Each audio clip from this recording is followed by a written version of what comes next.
Greetings, fellow Gothamites. Blue Dragon 5 here. And Rohith Dhar. Here a lot earlier this time to talk about Harley Quinn, the animated series, Season 3. Or for the shorthand with the HBO Max crowd, Harley Quinn Season 3. We're here, finally. After all that speculation, it's been such a long wait since we've talked about Season 2. And now at the end of Season 3, instead of waiting for the next season, which could be God knows, we learned our lesson from last time. Finally here, talking about season three. Rohit, how you feeling about this season, buddy? Hmm. So, you know, watching the season weekly and in summation, I would say it's the weakest of the three.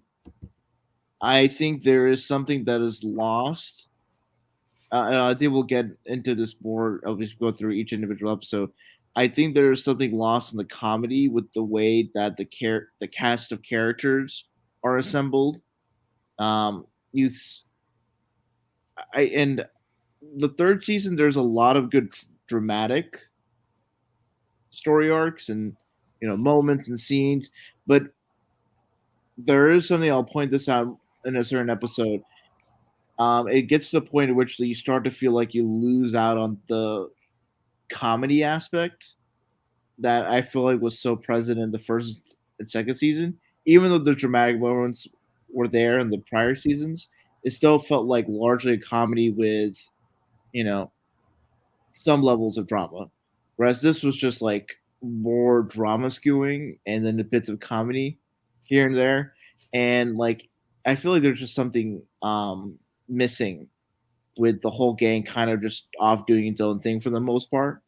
And I think it doesn't help the fact that this season is shorter by 3 episodes. Yeah, I too was not a huge fan of this season for very specific reasons. So I thought the season was good, but it was not nearly as well told as the previous two. For the reason being, I think we pushed too far in the comedy in places. More so, I guess the better way of putting it is we pushed characters out of what was believable and on at the very least on brand for them, that even in kind of our heightened kind of like reality of the show, we pushed them out of the charming place that we had in the first two seasons, where okay, in a modern kind of context, kind of looking at these characters with kind of an irreverent POV, it's like I believe they would do this in this situation, or at least in this comedic slant, that this is still on brand for what those characters are all about, but kind of through a different vein. And I think we kind of violated that rule, which I think was like a big key to what I really loved about the first two seasons. Yeah, I mean, I don't know, maybe it's just it's a radical new territory for these characters, and I'm just not used to it. I don't know because I I don't know how much that's being a kind of a traditionalist of sorts, or like being sort of like kind of being set in my ways on this is how these characters are, this is how they've always been. I like to think I'm gonna like be able to open that sort of stuff. I don't know, I think they went too far with it, specifically with the Bat family, very specifically with Batman. I think we really pushed Batman in some places he should not have gone, and I was not a fan of it. I see where you're coming from. I'd be very interested when we get to this episodes because I think there could be arguments both ways on that. Yeah, Uh, possibly. Yeah. So I definitely can see where, from your perspective, certain characters kind of were pushed. I think it's more. I think it's kind of really more in my mind the Bat Family. I think everyone Yep. else kind of as they are.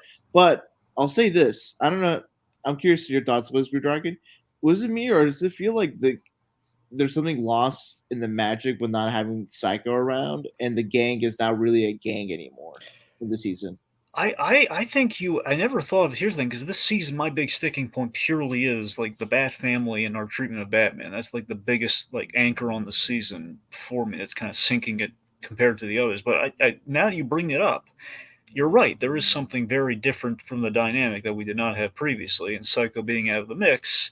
Yeah, I mean, but he was always the most vocally kind of funny part of the group dynamic as part of the crew. he's the wild card that like just is like just like a personification of one's id, and so that's fun to see him say his thing and have other characters react off of it. But the thing is, in the third season, like even without Psycho being in the picture for the most part, it just like with Harley and Ivy being in a relationship, it sort of feels like they exist in their own little world, and then the other people like Clayface, King Shark, Frank to a somewhat lesser degree, but still to you know, and then for the most part, it's just like they're all in the periphery. I think the way of maybe summing it up is that those characters had a purpose in that, and season two was very much kind of A plot and B plot with them traditionally, which, okay, we had kind of the main story going on with either a specific character, and then we checked in with the crew and like collectively what they were doing. But you're right, though, in bifurcating them and kind of set them on these different paths, at a certain point you kind of wonder, I mean, maybe this is good, but like, why am I tracking this? Where's the, where's the story? And it's just kind of, we're just doing stuff with these characters, where it's not really kind of like an orchestrated like kind of story, or like kind of like at least a reason for like, okay, and here's why we're checking with these. Like Clayface is doing his actor thing at the wedding. It's like something like that. In this case, like, okay, is this what Clayface is doing this season? I don't know. You're Yeah, right. Something does feel a little lost and a little different for and with sure. Harley and Ivy especially, their relationships has like lends itself more to the more like mature drama that's well done, but I don't feel like there's a lot of comedy. Like I'll say this, like the funniest episodes of my mind in this season are episodes that don't even feature like Harley and Ivy to a certain degree. It's other characters, and I think you know which episode I'm talking about, where like one character just does their thing the entire episode, and it's like probably I could watch an entire show based off of that character. You know who I'm talking about, right? Blue Dragon.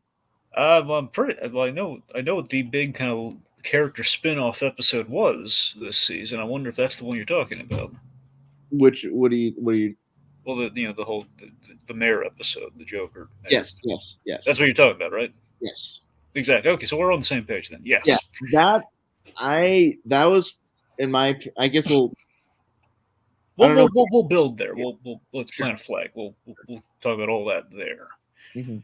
But yes, I mean overall that's. But you're right though. There is something definitely lost. I mean, to be fair though, the whole season's kind of about like evolving into places as far as relationships, and I guess in terms of kind of like arcs for our characters go. So I mean, there's kind of a natural progression there, but it does. I don't know how much that's just growing pains for us, the audience, after two seasons, or how much of that is like perhaps, man, maybe we made a mistake. 'Cause I definitely feel in places mistakes were made this season. I think more so in the writing, but I guess in terms of like kind of the overall just kind of division of kind of character screen time and such, it just kind of maybe threw the balance off. So Yeah, who I knows? wonder if part of it's like because the first two seasons were all like written out or produced as like they were all produced at once and then released as two seasons. Yeah, And then you had the renewal for the third season, and then on top of that, the third season has 10 episodes versus the first two seasons had 13 episodes each. So I wonder if like because the way that season two ends, had the show not continued, like I would have loved to for these new episodes, new adventures, but you could sort of see season one, two being sort of a complete arc from Harley getting out of Joker's shadow and being her own person, and starting a relationship with Ivy, and that's like her her end game. That's like the goal she's achieved, and yeah, it's that's very much who am I, and then part season two is what do I want? yeah. And so with season three, It's it's what do like we do now? yeah, and I certainly think they did interesting stuff with them as a couple on the drama side of things. I just wish there was just a lot of like comedy. Like it feels, it's. I don't want to say this. It's like it's almost like how in certain sitcoms, like there's the will they won't they, and for them they get together, and then just like for two people that get together after the will they won't they dynamic, it's like they're It's not. it's the sitcom death. It's a whole like, well, where's the drama? They're together now. Well, Where are our stories? the thing is, they do. There is drama in their relationship, and thankfully, the writers don't do stuff to like make you seem like they're about to break up again, or I They mean, subverted that in really interesting ways, for yeah, sure. Yeah. yeah, it's more about just like how you actually develop in a relationship, and that's really interesting. I just wish there was just a lot of. I just wish it was balanced out with the more comedic aspects of being in a relationship, Hmm. and I didn't feel like there was much. I feel like they really ran out of mileage after maybe the first or second episode, but we'll get into that. We'll Yeah. probably Yeah.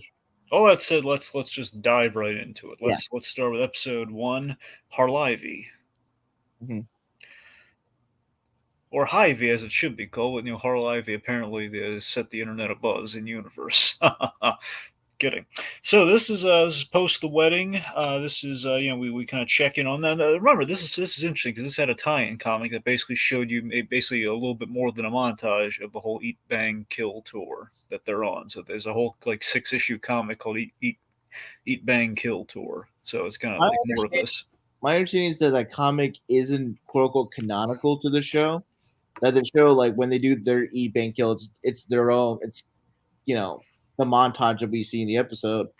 That's what the tour actually is, and the comic is just like that writer's interpretation of what happened after season two. That's interesting. I could have sworn the writers were the ones from the show. I could be No, misremembering that. the Maybe it writer was. of the comic is not a writer of the show. Um, Okay. they're just like a random comics person that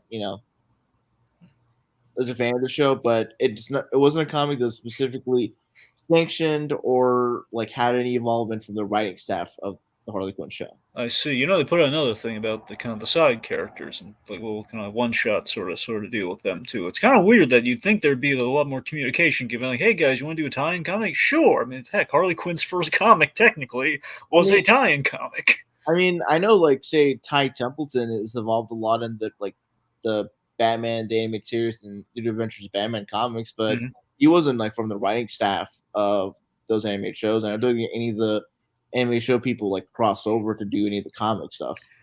I mean, that's fair, but then again, I think that might be a little different given that one's like, hey, we're revisiting this after a long time, and he was just that was more. No, no, no. Maybe you're right. Maybe. Talking about even like the tie, even the comics that like are of the that were quote unquote in that universe. During the '90s when those were coming out, there wasn't any involvement or any like crossover with the like animated show folks.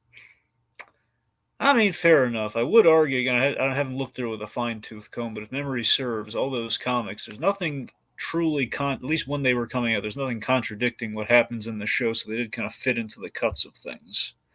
But by the same token, nothing that happened in the comics necessarily was brought into the animated show. So kind of playing by MCU kind of Netflix rules there.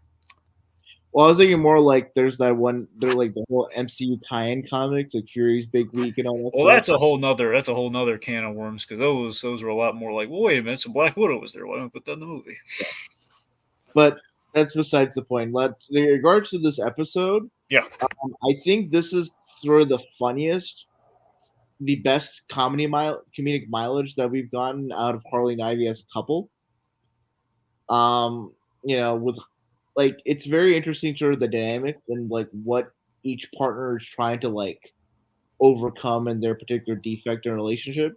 Like for example, like Harley, the way she's basically like love bombing Ivy because she's never been in a relationship where she was made to be an equal and be made to be as like a valued partner.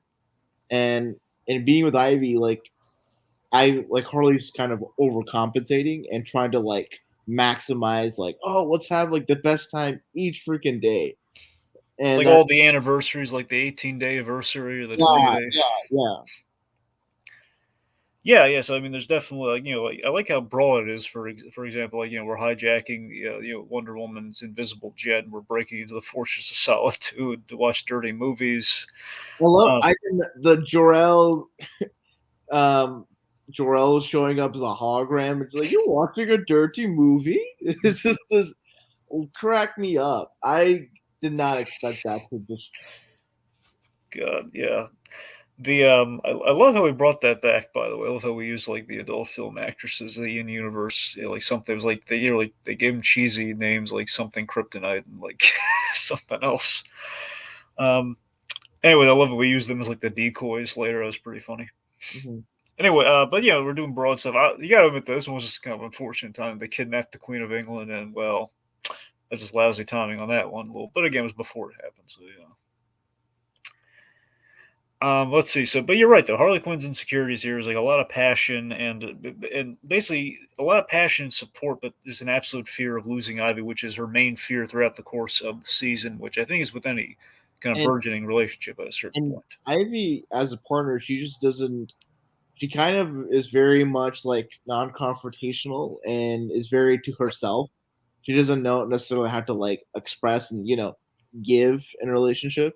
Yeah, like the only human she really lets herself, she really hangs out with ever is Harley Quinn. And now they've kind of elevated that level. So again, basically, in becoming involved with Harley Quinn and basically letting down the walls and getting to know this human is kind of a foreign thing for her at this point. Again, it's kind of like I'm letting in humanity. Of course, before this, Kite Man was the only other person that she had, and we saw how that turned out. Yeah, I mean, also part of it is just that she's such a distant person, and that's especially evident with her sarcastic humor in the first two seasons, and now it's just like now she has to be vulnerable, but also like kind of have to when you're in a relationship, uh, and you kind of just get a little bit tired or a little annoyed with like the little things that your partner does Hmm. that like they're not to the point at which they're like critical flaws, but they're just enough to like make you wish you would just have like space to yourself. Yeah, for sure. Yeah, I remember. I mean, now mind you, again, I am filling in the blanks for this because I believe like it was kind of a dreamscape, so I don't know how literal to take that. We saw young little Ivy being bullied by her father, Mhm, and again, the idea I always like to take away from it is that probably in a realistic interpretation, she'd be human, then eventually become plant-like. But however you want to interpret it, let's just say Ivy's humanity was kind of robbed from her in terms of like her only like her human relationships were so crappy. It just kind of like how Harley and Joker's was. It mhm, kind of like it distanced her from humanity to the point where she just associated more with plants than she did people, which I think is a really interesting slant on that character. Where before it was just, oh, I like this still, but the animated series read on that is like, okay, a lady who valued plant life more than human life, and eventually so much so she made herself into a plant lady.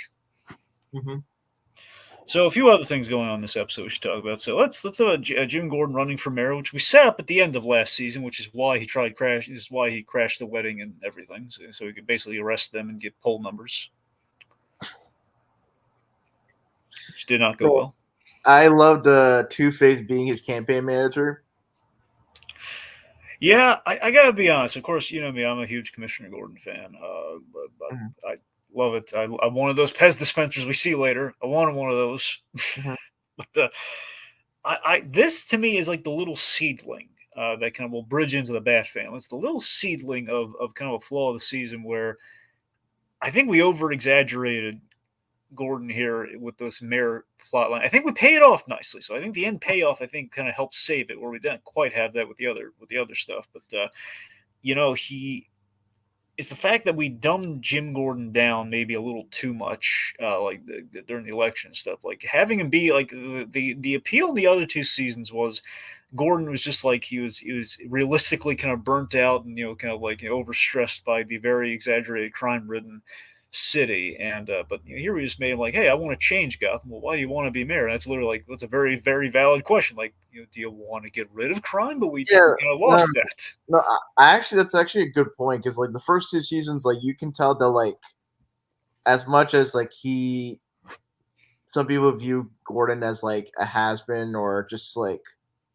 a slob or whatever. Yeah. Like especially because I remember distinctly the flashback scene when Harley first meets Joker. Yeah, yeah, and we saw Gordon back, and Yeah, and Gordon he was like in a there good. very, like I guess like for comedic focus, a very like macho alpha male like Yeah, cop, but he was like you could see that he was very competent and gung ho, and just that over the years and where we see him now at the start of Harley Quinn, and up to this point, it's like he's just been so on edge and burned out, from just super villains in Gotham that you could realistically see him just have 5 o'clock shadow, have a very estranged relationship with his wife, and be an alcoholic.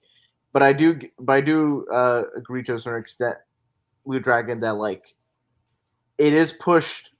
Like Gordon's a little bit dumber than he normally should be because if anything, he should just be like more reluctant to go along with Two Face's thing and yeah, you should just be more desperate to become mayor rather than be like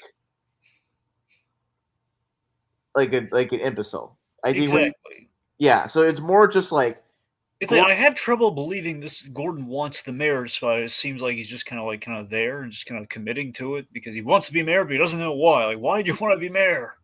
yeah, just sort of like he just likes to be like has like likes to have a nice chair or whatever. Like I think it would be. I think there's a version of the season where Gordon's like thinks that in order to do better good, like he needs to be the mayor and Yeah, thus like have a lot more greater influence, and maybe he can go head to head against Harley and Ivy. Um, which he doesn't do at all this season, by the way. Which is another thing. I got to bring in Harley and Ivy, which I mean, it's in the first episode and that's it. It's just like, yeah, we're gonna get them, and then they yeah, get away. I remember. Yeah, Gordon. He just kind of disappears for the rest of the season.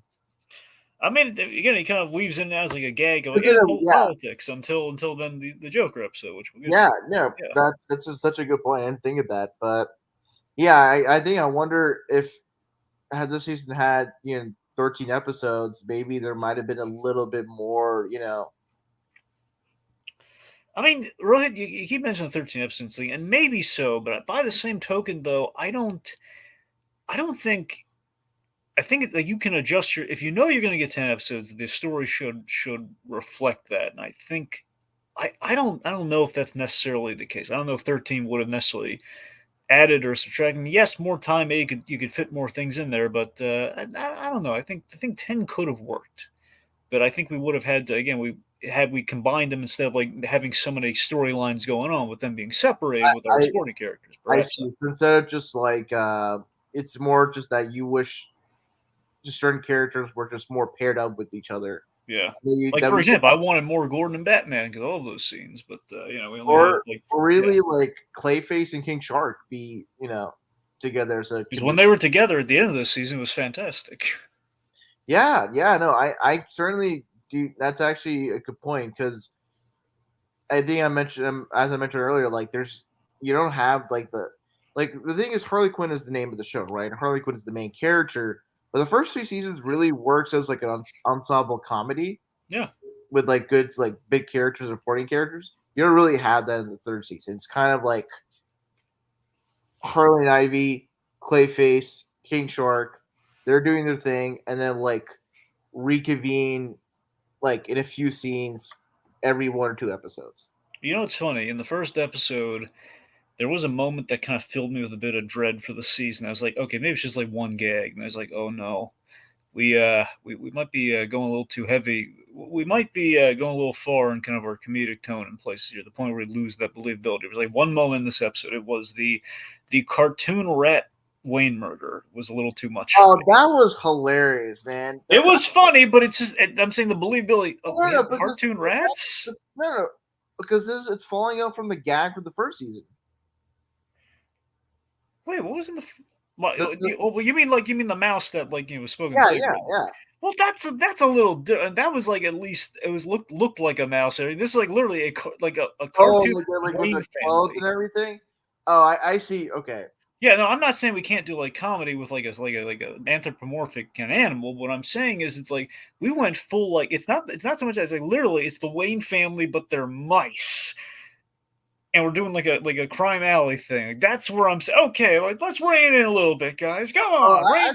I thought I could sort of see that. I just think in terms of execution, that was just a funny. It's more just I think for me, I kind of didn't focus upon like the believability of of those particular mice. It's just more like the whole sequence of events leading up to like Oh, just that was fine because we set up all that. The fact no, that no, again, there's rats and there's like toxic waste and there's kid bus drivers.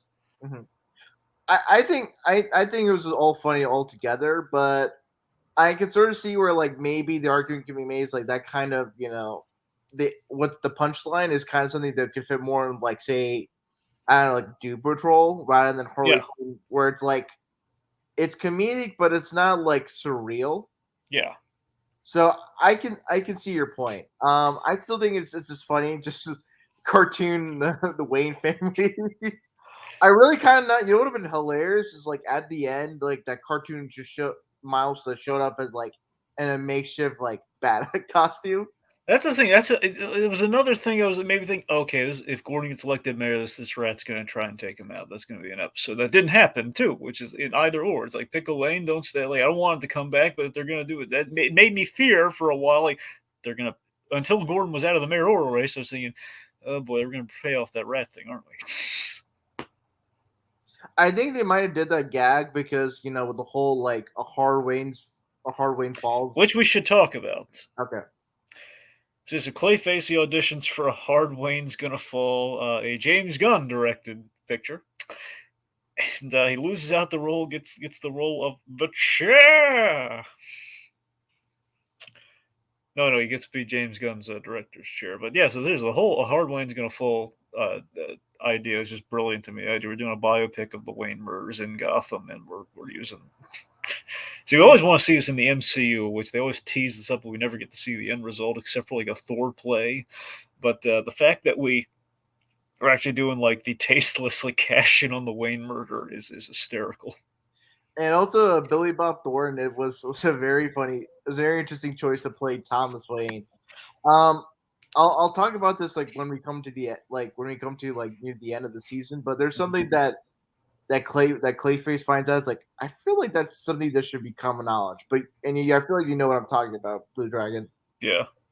But no, it's very funny. But also like in light of this whole season, it's kind of sad for such a movie to exist. And I think when we get near the end of this season of Dragon, I think one can make an argument that all this stuff that's come about, like, kind of can push Bruce to a certain point. But the what's funny is the pasta maker gag starts here. Well, actually, no. The Pasta Maker is it's in the second episode. Oh, okay, okay. We'll get there in a second. But let's say we got to talk about Amanda Waller real quick. So we do the little or nod to the Suicide Squad with we kidnap Amanda Waller because she bumped into the Ivy and wasn't too nice to her, and basically Harley Quinn keeps kidnapping people in bags, which is Mhm. funny. And the Suicide Squad is essentially busy with the James Gunn movie, so they can't show up. Not this James Gunn movie, the actual James Gunn Suicide Squad. Like they're like a dictator essentially. Mhm. In a country overseas. So the fact is, they send Plastique, Canadian, or again Plastique. Of course, I really appreciate it because oh my god, Plastique for the Task Force X episode from JLU. What do you know? Yeah. No, what a it was actually pretty fun to see her like hold her own against Harley and Ivy. Yeah, yeah, and I like the logic of well, she destroyed all the plants of the whole basically Ivy's little hideaway Eden, which is her failed plant utopia, which then inspires the main plot for her for the season. She's gonna build a new Eden. And it's Eden with an I, right? I think so. Yes, I You think know that's that they make a thing about it. yeah, yeah. Um, yeah, it was. I would say in terms of the comedic mileage between Harley, is probably the funniest between the two. Um, but I feel like the cracks don't really show for me in this episode. But I think maybe I feel we need to talk through more of the individual episodes because I might like pick out like when the season started to quote unquote falter. Yeah, I have a few kind of fracture points in the equator, but we'll get there.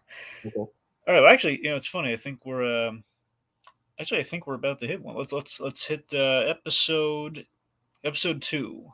Hmm. There's no Ivy in team. There's an I in Eden apparently, but not in team. Hmm. Okay, so here's a beginning. Here's a kind of a start point here. So Nightwing's reintroduction. So Nightwing is introduced to Harley Quinn. I gotta be honest, this is where the Bat Family issue starts to creep in the fray here. So he's not great. The whole neurotic slant, giving him a neurotic slant is one thing, but to completely make him to the point of incompetence and he like has a full on breakdown, it's a bit much. I mean, I think for me, it's really just about I know they're mocking the Titans version where the F Batman or like F the macaroni. It's like really. I don't think they're really going after a specific version of Nightwing. I think he's just like I think what they're trying to go for is like Nightwing is kind of like Batman, just really melodramatic and sort of self absorbed.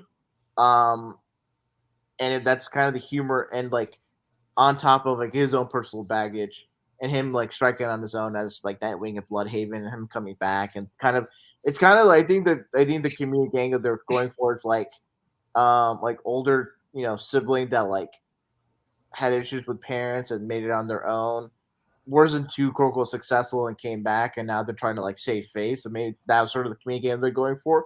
And I appreciate for what they were going for. I think I think the funniest was like his doing his monologue and then him just being undercut by Harley earlier on and then his interactions with Poison Ivy near the end.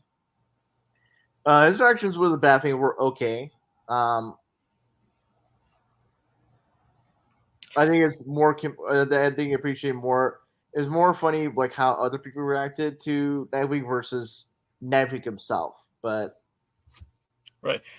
Well, no, I kind of meant just in general, like our kind of our portrayal of kind of Nightwing in contrast to kind of in contrast to things like I don't know. It just felt like he's rushing into things like I don't know, like Nightwing was good at his job, traditionally, and I don't know. I It's mean, in all fairness, Blue Dragon, like all the other superheroes in this universe are not always 100% like. Like I know we talk about comedic exaggeration, but I just think remember the end of like what a first or second season, there's an implication of there having been a threesome between well, between. yeah, but they were under the influence of Ivy's But pheromones. I but the thing is, it's like this show kind of is doesn't really hold back in terms of putting the characters in a very adult humor situation.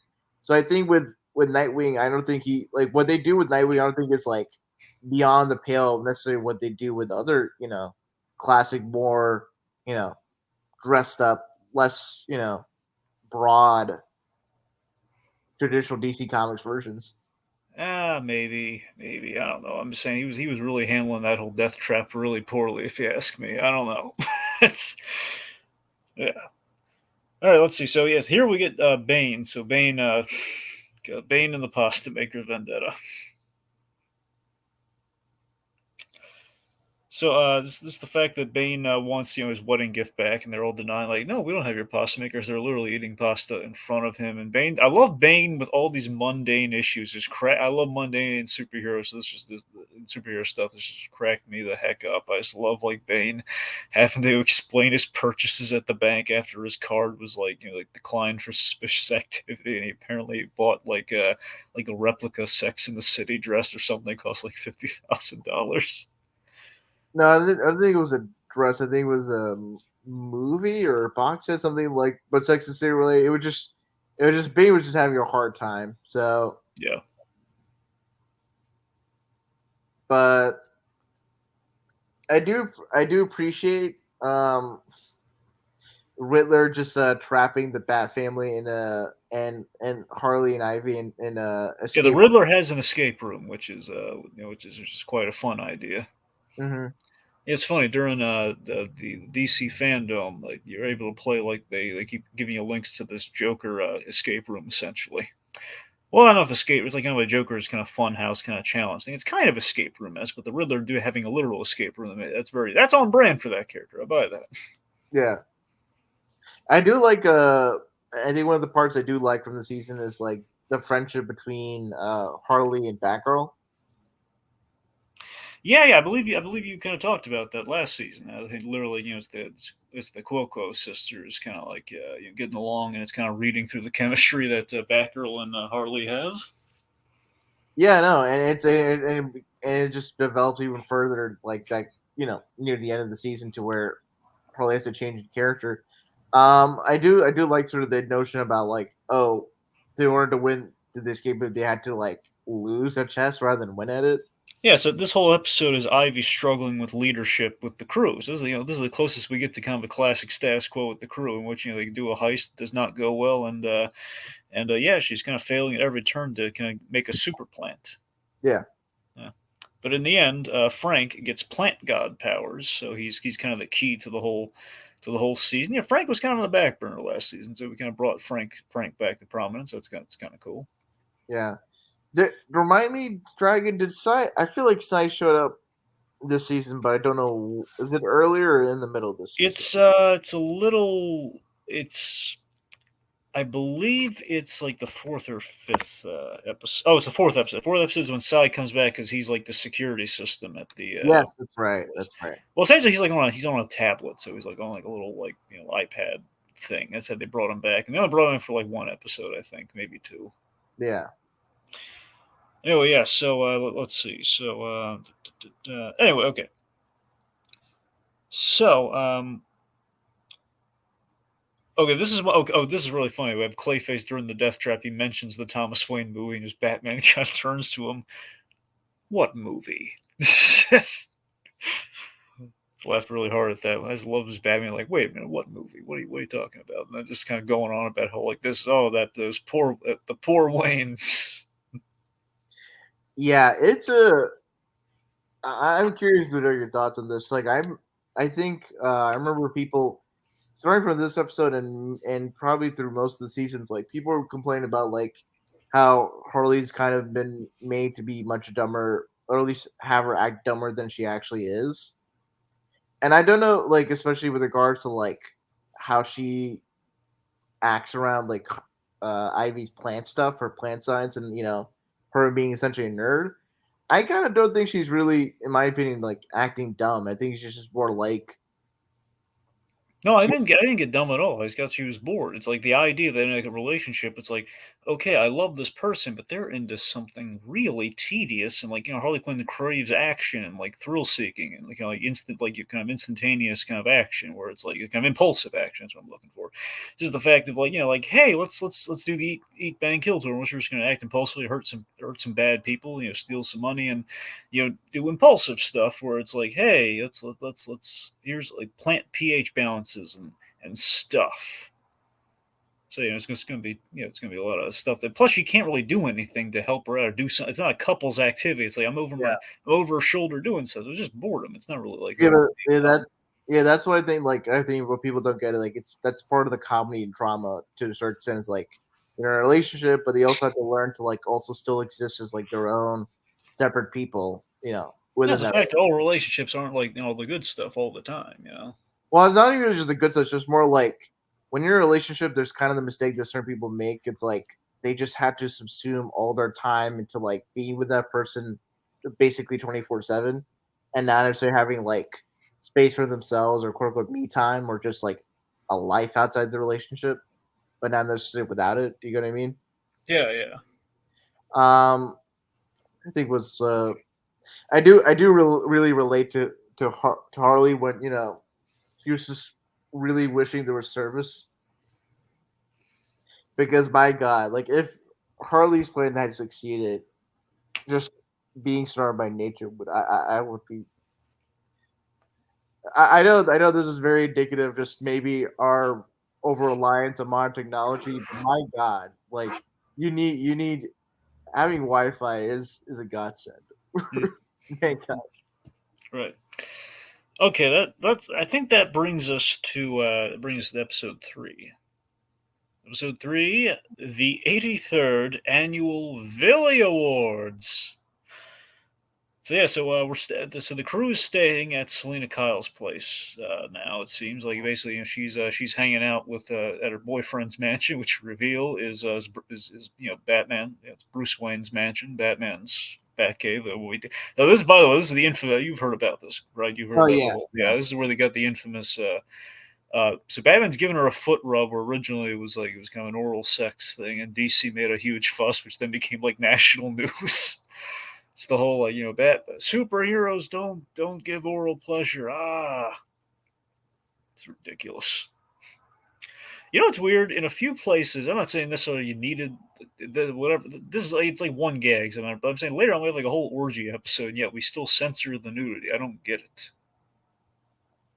It's like it's an R-rated, it's a TVMA R-rated show. Why is the nipple forbidden? I don't get it. Yeah, it's on a streaming service. It's not like Yeah, it's on like even it's not even on like cable or anything like that. So you I would mean, even figure, so, it's like on like the original uncensored like HBO by contrast. It's like, hey, we can, it's like The Sopranos, like the Sex and the City, the whole thing. It's yeah, like, I can't imagine. Maybe it's like have I feel like if HBO Max ever got like the age restriction dynamics or controls that like Disney Plus has, yeah. maybe it would have been okay with like having a fully uncensored episode because somehow they think like I could definitely imagine like an executive or like some focus group, thinking that like oh like this Harley Quinn show is like fun for their or something they can show their kids, and then just like realizing immediately it's not appropriate for children. It's like apparently people have to suffer because people can't read ratings. Just like, hey, R, TVMA, like,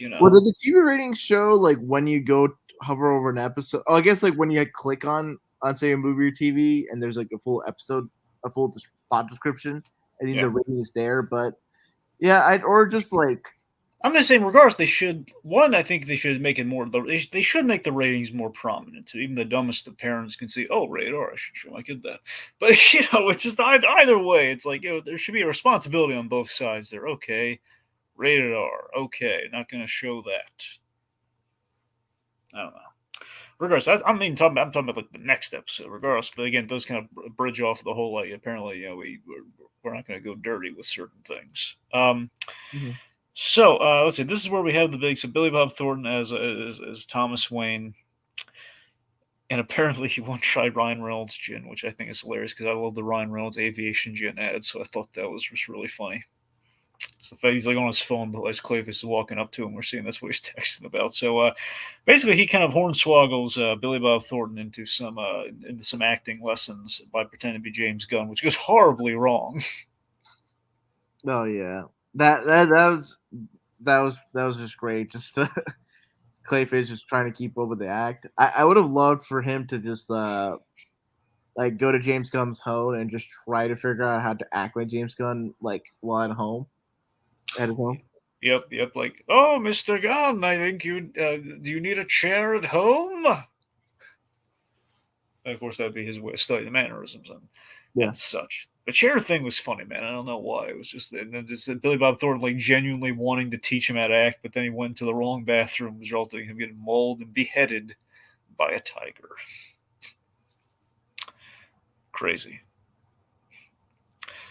Anyway, so yes, we have the Villies, which I love. You know what's so great with the Villies? It's just the fact that it's like it's in the Monarch Theater in Crime Alley. So it's the Oh fact that it is yeah. like in the birthplace of what created Batman is just hysterical to me. I love like the like how like typical award shows have like an opening number Yep. that like cycles through like past movies and TV banking on nostalgia. And Yep. you have something like the Billies and like one of them is just like Joker beating up on what looks like a Jason Todd. Yep, and it's actually revealed to be no, not a flashback or anything. Or it's just like no, it's a little, it's a song and dance number, and they have a Yeah. dancing half dead Robin. Yeah. Let's see. So at the Villas, the idea is that Harley and Ivy are up for best couple along with some other villains, which includes the Riddler, played by was it Jim Rash playing the Riddler? Yes. Yes. Yes, he's coming back. Apparently, he's going to be in. I forget if he's going to be in one of the upcoming Marvel shows. I think it's Ironheart. I don't know. I think Yes, Jim Rash is. he's an Ironheart. Yeah, Yeah, playing his MIT guy. yeah, the guy who wanted the self cooking hot dog and to pitch Yeah. to Tony Stark. And I wonder if he got funding for that. By the way, Tony's a nice guy. He probably gave that guy funding. Kind of a silly idea, but regardless. Anyway, so yeah, so he So I don't get the whole idea of a self-cooking hot dog. Is it not. just I think the only way that's gonna even this doesn't make sense because I'm thinking like in Lightyear you had like kind of like the like you shake the box and then the meal pops out hot. But I mean, that's the only way I can physically see that working. But I don't know how the wrapper or something would have to cook it. But even though it's not, I don't know. Let's not let's not yeah? dwell on kind of like on some MCU hot dog theory here.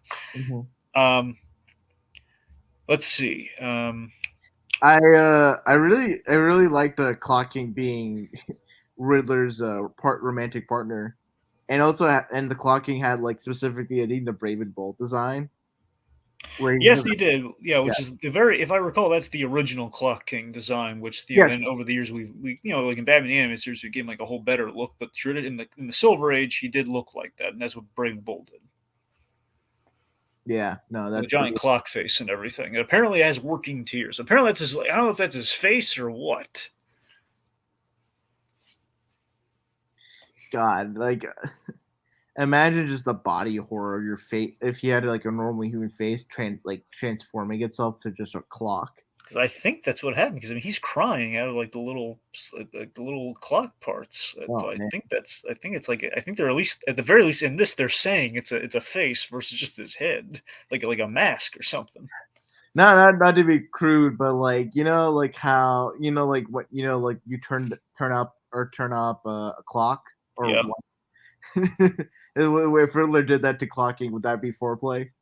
God, you mean like grabbing the pendulum? No, like the minute and the hour hand, winding it up or whatever. Oh right, you're saying like if is that? Oh yeah, that's both sick and wrong. We're gonna move on from that. So, and kids, that's how you tell time. Gives new Anyway, meaning to father time. oh god. All right, the Riddler's just calling him. Never mind, never mind. We're just gonna move on from there. I love Catwoman's racially charged acceptance speech over like the villain of the year when she's more of an anti-hero and she's like calling out Black Manta's in the audience and he's never won this award. And I love just Black Manta's like, yeah, like, seriously, that was really great. This Black Manta gets to represent, like, Joker's like, he's black? I had no idea. God. I love the villain cameos. Like Reverse Flash is there. I love me some Reverse Flash. I wish one of these days he keeps working in the background of these Harley Quinn episodes. Just give him something to do. Killer Frost is there, and I think a few other villains.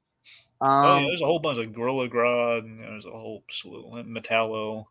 yeah, which leads us to the main Flash villain of this episode, Golden Glider. Yeah, yeah. So Golden Glider was a really cool idea, and I love the easy pun. The idea of, like, Kite Man, Glider, Kite, Glider. It's really cute.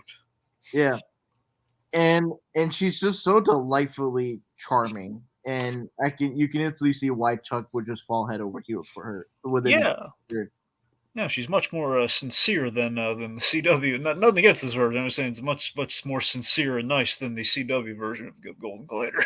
Well, Golden Glider is just basically like a noir temptress that Yeah, just like that just like messes with Cisco, but potentially has a thing for him. yeah.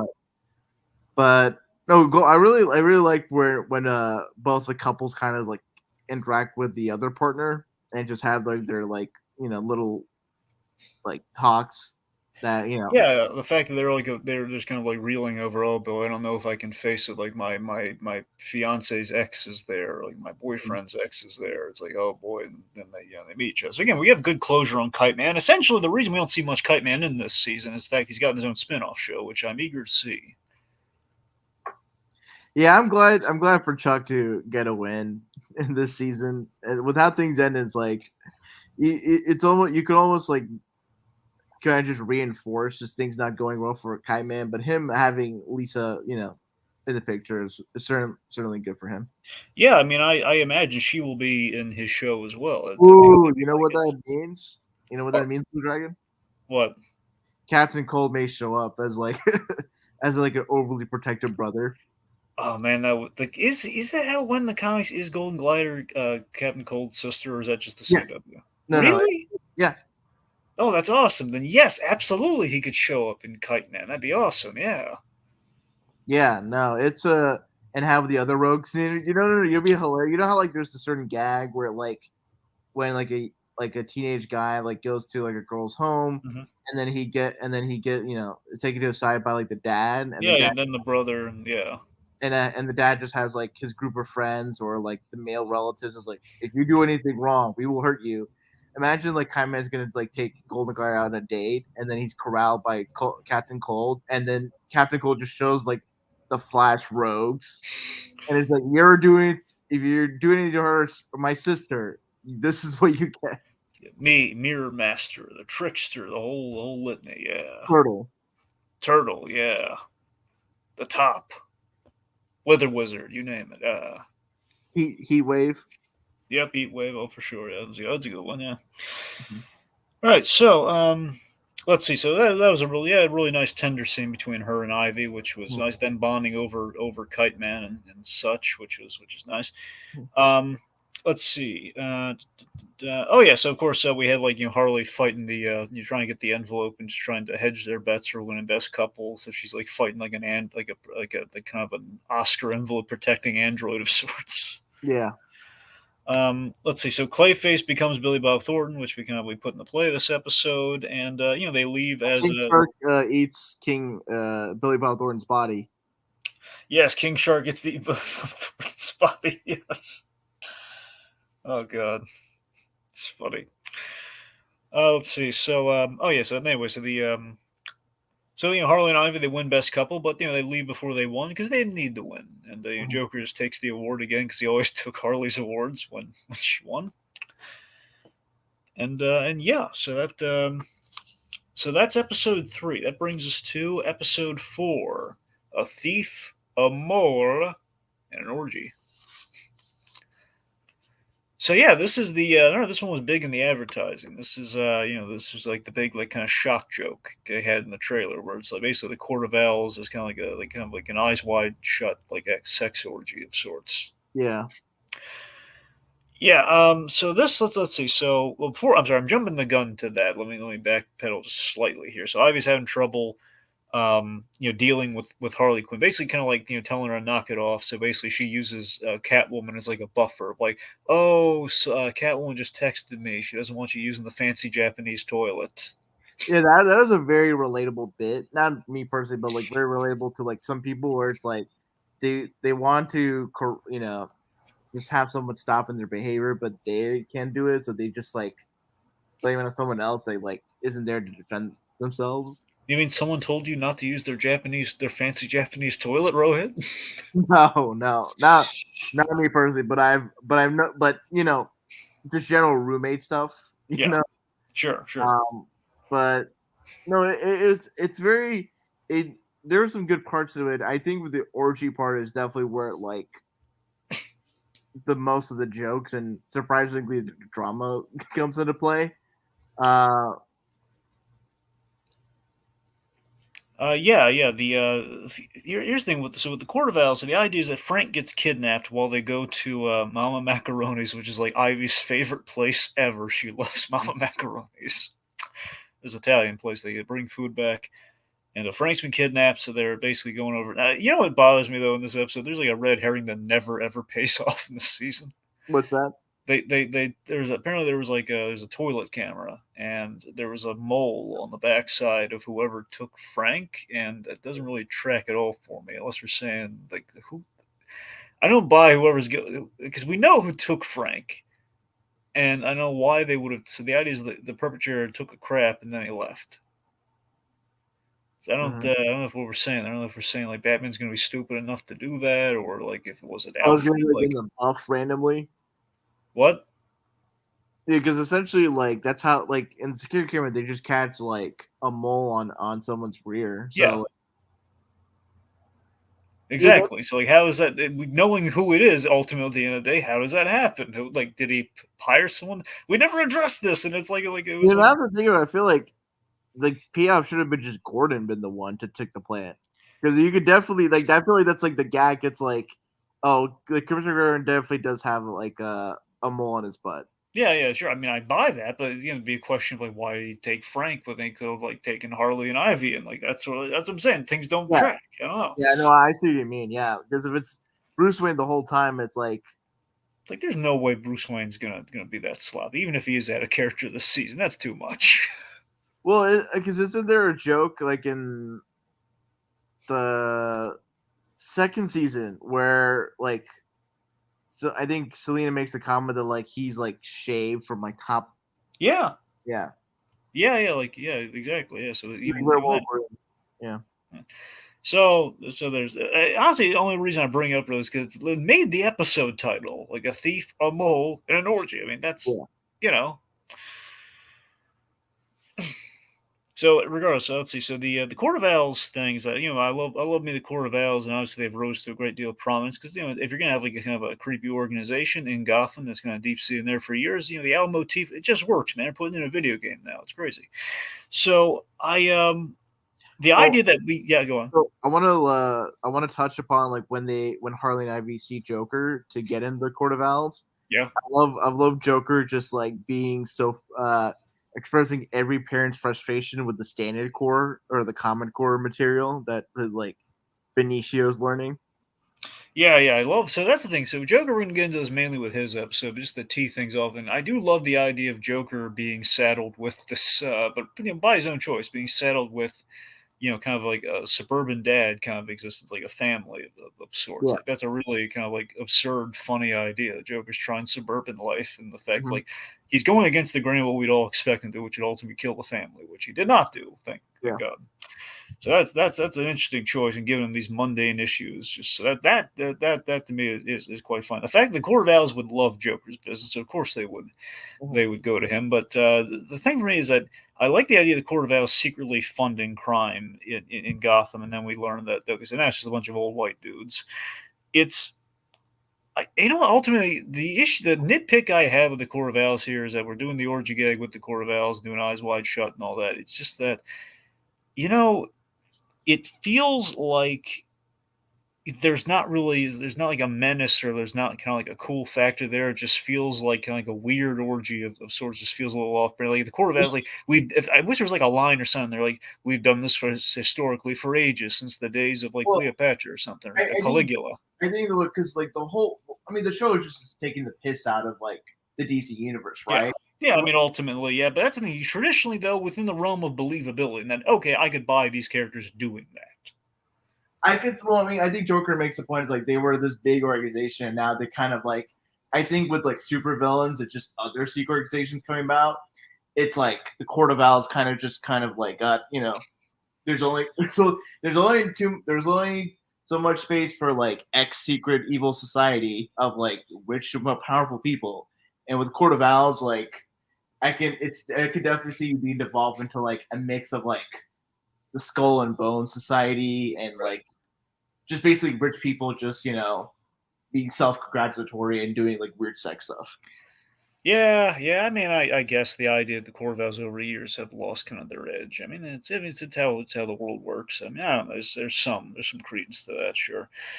I would say Gordon is there. Of course, Chris Maloney. I do love me some Chris Maloney. I think Gordon was a little more on brand here. It was this is some Gordon comedy I can get behind. It's the idea that he's fiddling with his glasses the whole time.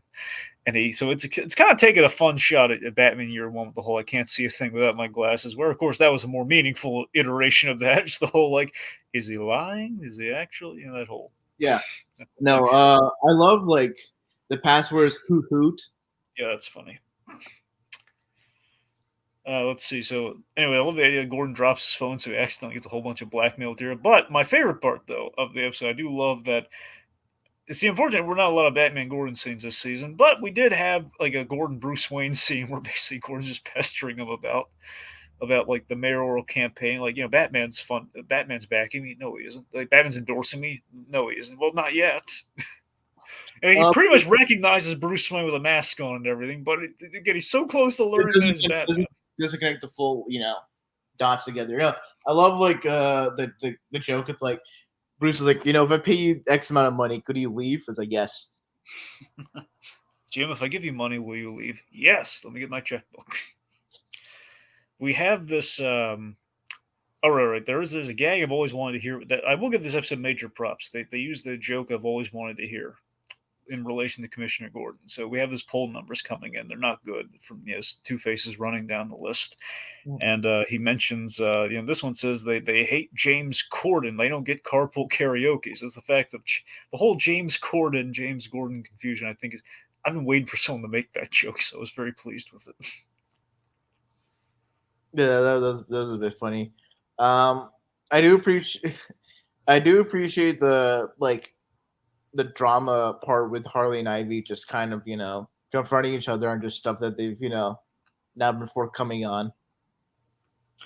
Yeah, yeah, the idea that, they learn that, okay, no, Catwoman said you lied about this. And again, so it's kinda like we're doing, like, an adult conversation versus a whole, like, liar reveal breakup thing. Like, Yeah. again, we keep circumventing that very smartly because, couples who really want it, they're gonna work through it, versus, Yeah. like, no, just looking for a reason to But leave. what's interesting is, like, in light of Harley Knight, like, being aware that Ivy's, like, hooked up with Catwoman, Yeah. it really puts a new light in regards to the season 2 episode where Uh-huh. Catwoman goes up and Yeah, just why Ivy was so quick to please Catwoman because Catwoman or just probably how left it her. was really awkward. Like, it's not Yeah, just like, oh, she's like, oh, like she's like this cool person that like Ivy has depressed. It's like, no, this is like someone that you hooked up with and also admires. It's kind of like a weird dynamic with like your like best friend who also you're into.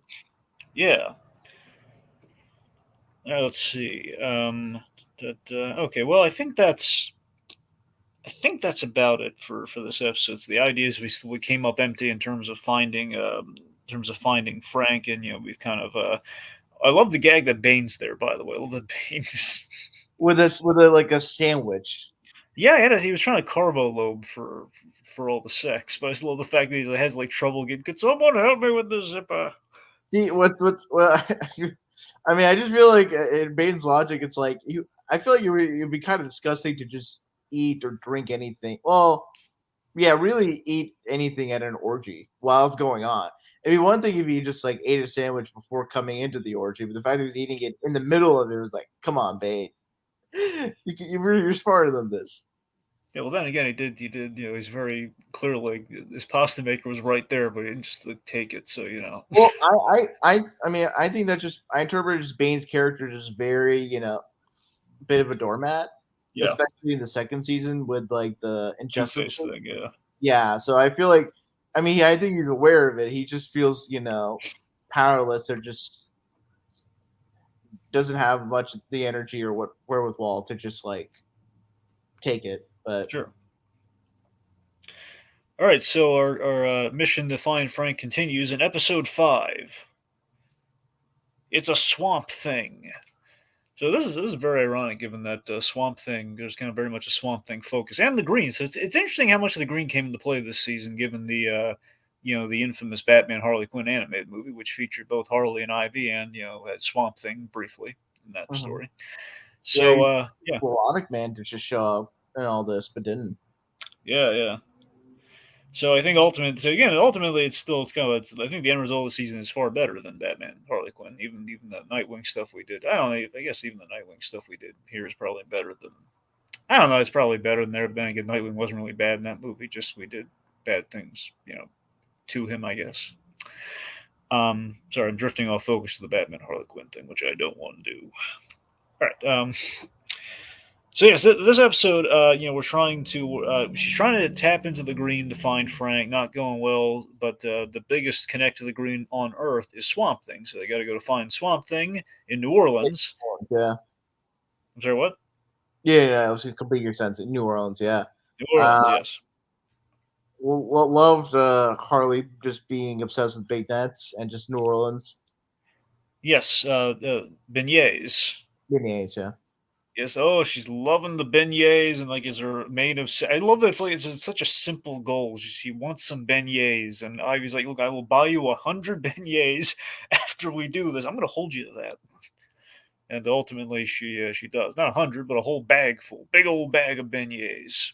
Yeah, And they have company coming with them to New Orleans. Who's coming with them? Nora Freeze. Yes. Now you know me. I think Nora Freeze, while fun in the episode, I think still on principle for me, lost a lot of her luster after Victor Freeze. Just the fact that she's kind of moved on, she's having a bunch of meaningless flings. That to me is just really sad. That it's like, I mean, at least I'll give them credit. They applied a logic to why this episode compared to where it was just kind of random. Like, oh, now she's with Maxie Zeus. That's so gross. Come on, man.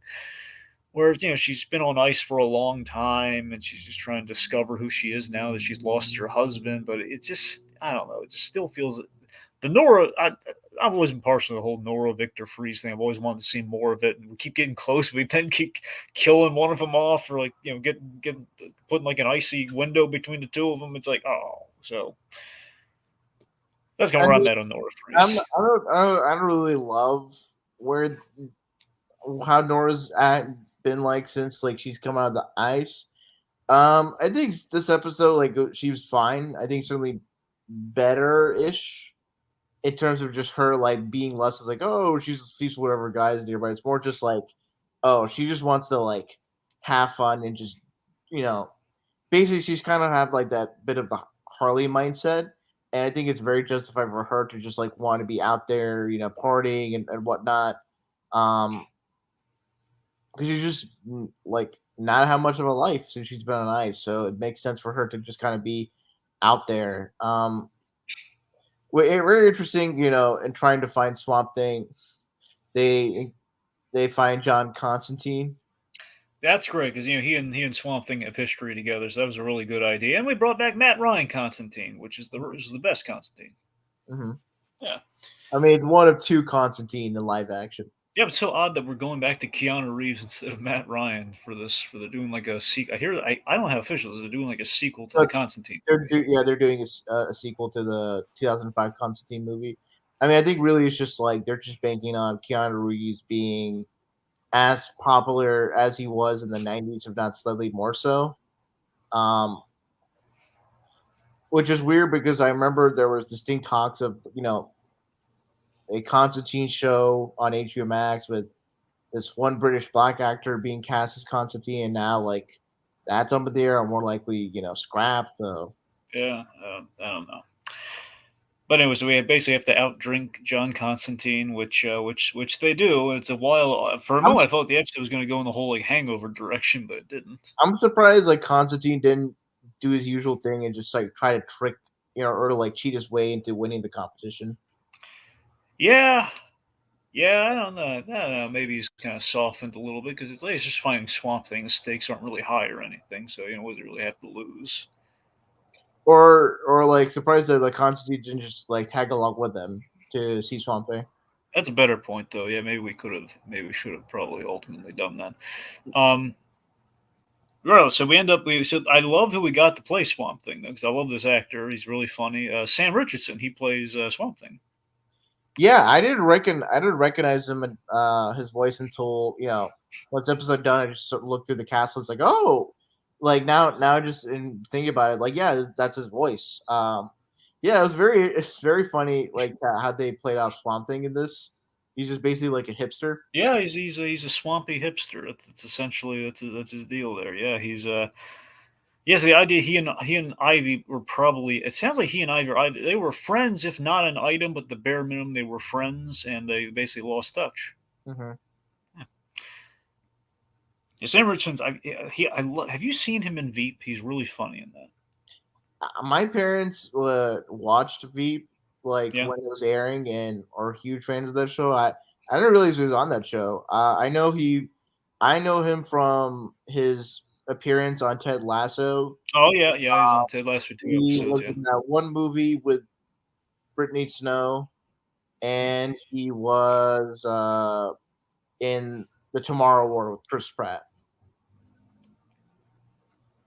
Oh yeah, right. Oh yeah, he was. Yeah, he was. I liked him in that too. Honestly, because again, I'm used to this guy's being a really pleasant guy, and the fact like, oh, he was a nice guy that Chris Pratt met in that movie. That was kind of nice. Yeah. So I don't know when he shows up, so it's quite fun. But yeah, so he's seemingly a very mellow Swamp Thing who's kind of in a relationship with Nora Freeze for a bit there. Then she Mhm. basically drops him like a sack of potatoes, and then he very much loses it. And then he has a really great heart. He has a really great heart to heart with Ivy, kind of calling out the humanity in her, which I thought was Mhm. really great in terms of the Ivy arc and everything. Just basically calling out the whole like, you're a lousy friend. Okay, Yeah. it's like I listened to you tirade and everything, and even though we wanted to, basically this is kind of a setup for ultimately where we're why Ivy's going to be in such good shape when she's dealing with the Harley situation at the end of the season. It's the fact that like Yeah. we want different things, but that doesn't mean we can't be friends or we can't kind of like still be civil to each other.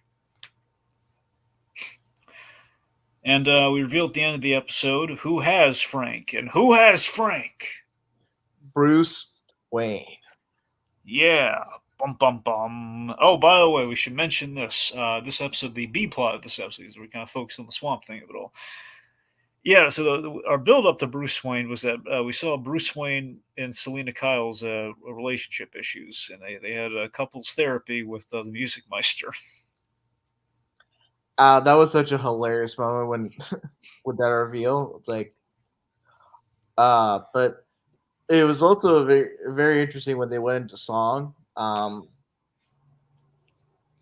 Yeah, here's the thing. I think the singing was maybe a little too cringy. It kind of it wasn't like the Brave and the Bold music meister. I'm not saying it needed to be exactly that or anything. I'm just saying, per example, of like kind of a music meister usage before, in which we have a story in which Batman sings. It's minimal. Anytime Batman sung in the past, we've usually had like someone doing a really good job, but now we had Diedrich Bader, I think, not doing a great job singing as Batman, but intentionally. There's more talking, singing. Yeah, that's the thing. It was just kind of like I don't know. It just felt a little. It just felt a little kind of off for me. Hmm. I'm not saying this is kind of building up the whole like Batman is kind of doing stuff Batman usually doesn't do, and I do love there was a hysterical Brave and the Bold reference in this episode though. I'm sure you know what it is. I don't Oh, recall. okay.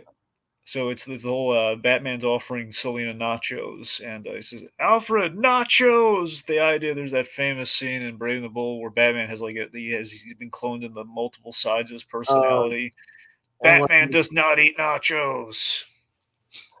oh, that's hilarious. So that's what, and the fact that it's the same actor playing this Batman. So that's the gag there. The idea is they knew how meme worthy the nacho thing became, so they just Mhm, found a way to work it in there. mhm, That's what I'm saying. Actually, no, I'm sorry. This is the episode. Yeah, this is where we begin to really go into the. This is where the alarm bells really rang for me with like how Batman had a target on his back this season, where he's really desperate to patch things up with Selena when she wants some alone time. I love her alone time, by the way. Like she's in the bathtub with like like just watching like America's Fun, like like stupid pet tricks or something. Just watching like blooper videos, mhm. like in a bathtub with wine and stuff, and then and Bruce Wayne showing up with like two expensive cats. They made him a lonely cat guy. Dear God, that's where I draw a line. You don't make Batman a lonely cat guy. And You make him a lonely he's bad guy. what? You make him a lonely bad guy. Exactly, but no, in general though, in principle, the lonely cat guy I think is like it's something that's just getting really old for me personally. But it's just beyond that is the fact like Are you a lonely. cat owner, Blue Dragon? No, I'm not.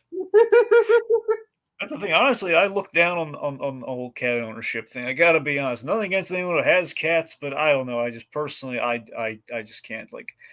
I've seen some people who are cat owners, and it's just kind of like it gets old really fast. Like, okay, I get it. It's a cute little cat. You don't have to obsess over it. And just I don't know. The cat thing gets old for them. I'm not. Bear in mind, I mean, I'm personally, I feel like that could be applicable to most pet owners. yeah, I'm not a pet guy. Period. Honestly, but I'm just saying the cat. I don't know. I think the cats is like a whole. I don't know. At least the dog thing I get because of the loyalty and there's I don't know. There's a thing. I don't know. I'm not even a. Sorry, I'm drifting off focus here. My point is, even taking the whole my feelings on the cat ownership thing aside, it's just it's just the fact that he named the cats Thomas and Martha. That for me was like the big alarm bell of the season. Like, okay, this is we're going a little too far comedically with Batman this season. No, he should have called them Bat and Man, but it's spelled with two N's. Still, I don't know. It's just like, I mean, am I making any sense here? Am I the whole like, I get. I see. I mean, I see what your point is to a certain degree, where it's just like the third for Bruce in this season, he's just like more. I think there's a. I see your point where he Bruce's characterization in this season is a little bit stretched beyond, the traditional boundaries of Batman. What you can do with him comedically. But I think there is like, especially with how things end. I think what you're seeing is him unraveling, and we're not used to. And there's really not much media where Batman is just unraveling and is kind of just losing it, I, over a period of we've time. seen him unravel dramatically at times, though, in comics, but never like in a really comedic way, I guess. Yeah, I think that's just what's unprecedented and just not what we're used to. Not to say that the execution itself is good or bad, but it's just more like we rarely get to see Bruce, really unravel and just really like lose control of himself just as an individual. And if it does, and when he does, it's just more like, oh, he just goes out of line and really beats up like one thug like too badly, or Yeah. distance himself from the Bat family. But this is more like you see the more human, you know, really I think it's like I think what's getting at you, Blue Dragon, is like Bruce is very desperate. Yeah, I mean, the desperation for sure is definitely a factor. It just feels like he's like desperate to the point where if Batman's like the world's greatest detective, or he's like a really smart guy, he's like it feels like how is he not realizing Well, that I this think is you're like right. Or I think what's getting I think what you're finding issue with Batman in this season, Blue Dragon, is that he's come like neurotic. Like yeah, but not neurotic and like I don't know, but I think overly neurotic if no, anything, really perhaps. neurotic is what yeah. I could definitely see like some people being, put off by that. I just think that's just reflective of like Batman in the first two seasons is neurotic, but it's certainly dialed up this season. And I feel like with what's been going on, especially once we get to the end and like Bruce's sort of whole monologue, I think it is justified for the most part. But I can definitely see people that are more, you know, wanting Batman like you to be a little bit more of his traditional self, but I don't still, know. Yeah, it feels like to me in season two when we had him like very. I think we played with the Batman mythos of him being in denial really well. Like when he was like doing the whole broken back thing and the whole. Mhm. Like, it's just that to me was well executed. And that was like playing at the poking fun at the character's stubbornness and the whole thing. But again, ultimately he was like doing stuff that we've seen Batman do, but with a kind of an exaggerated slant to it, like seen to the degree of which I'm giving a little bit of playfulness. This felt like I don't know. I think the balance of the comedy was off for me. Maybe No, that was it. it's like Bruce is like the comedy of Bruce in the first two seasons is just him being slightly out of touch and being self-absorbed and being Yeah, stubborn. Whereas in the third season, the humor is kind of just like him being slightly, neurotic, desperate, and pathetic to a certain degree. yeah, And that's not usually stuff we see associate with Batman. Like yeah, you could, like if this were to say, if this were like Plastic Man or Booster Gold, yeah. you It'd be perfect. Yeah, yeah, yeah, but for Batman, who's just more, even keeled, and while he's not like quote unquote the most emotionally healthy, he is certain his emotional unhealthiness is not really displayed in the hapless, just doormat kind of a way that Bruce is made to be, especially in regard to his relationship with Selena. right. All right, let's shift gears here. Let's shift from talking about Batman to the Joker. Let's talk about episode 6, Mhm. Joker, So the killing vote. easily, probably the best episode of the season, bar none. Hmm. Not. I mean, I have a different favorite, but then even my favorite has kind of like a little kind of a but kind of a something at the end that I don't like. But everything up to that point is makes it my favorite episode. But we'll get there. It's the episode that I laughed the most in out of any other episode in this season, and Okay. I think part of it's that like Harley and Ivy together, you don't get much comedic mileage, and with the gang all sort of being like separated off and doing their own thing, you don't have like the ensemble comedy, and so Joker just taking the reins of just him, you know, being sort of a force of chaos, but or in an organized sense of chaos, was just really well done. Like Alan Tudyk just really, like he's done a great job as the Joker in the past three, from the beginning of Harley Quinn to now. But Hmm. this was his best work just in terms of his like delivery of lines. Um, Joker being a suburban dad that's just like really done with it, especially with that one annoying, like parent of the PTA. Yep, Debbie, played by Amy Sedaris, by the way. Yeah. Oh, I love Joker being really into his kids getting bilingual education. Yep. It's like you wouldn't think like Joker would be sincerely engaged and involved in his family's lives and well being, but the fact that he is just adds like what's great about it is that like I think this is something that like they learned well with Joker, but maybe and to your point, Booyah, they didn't learn with Bruce, is that the Joker is in a very different status quo situation that is not typical of the Joker in most other media or comics, but he still retains like his personality, but just his priorities or what he values is different. So I feel like they so Joker being suburban dad is funny, but he's still the Joker to a certain extent.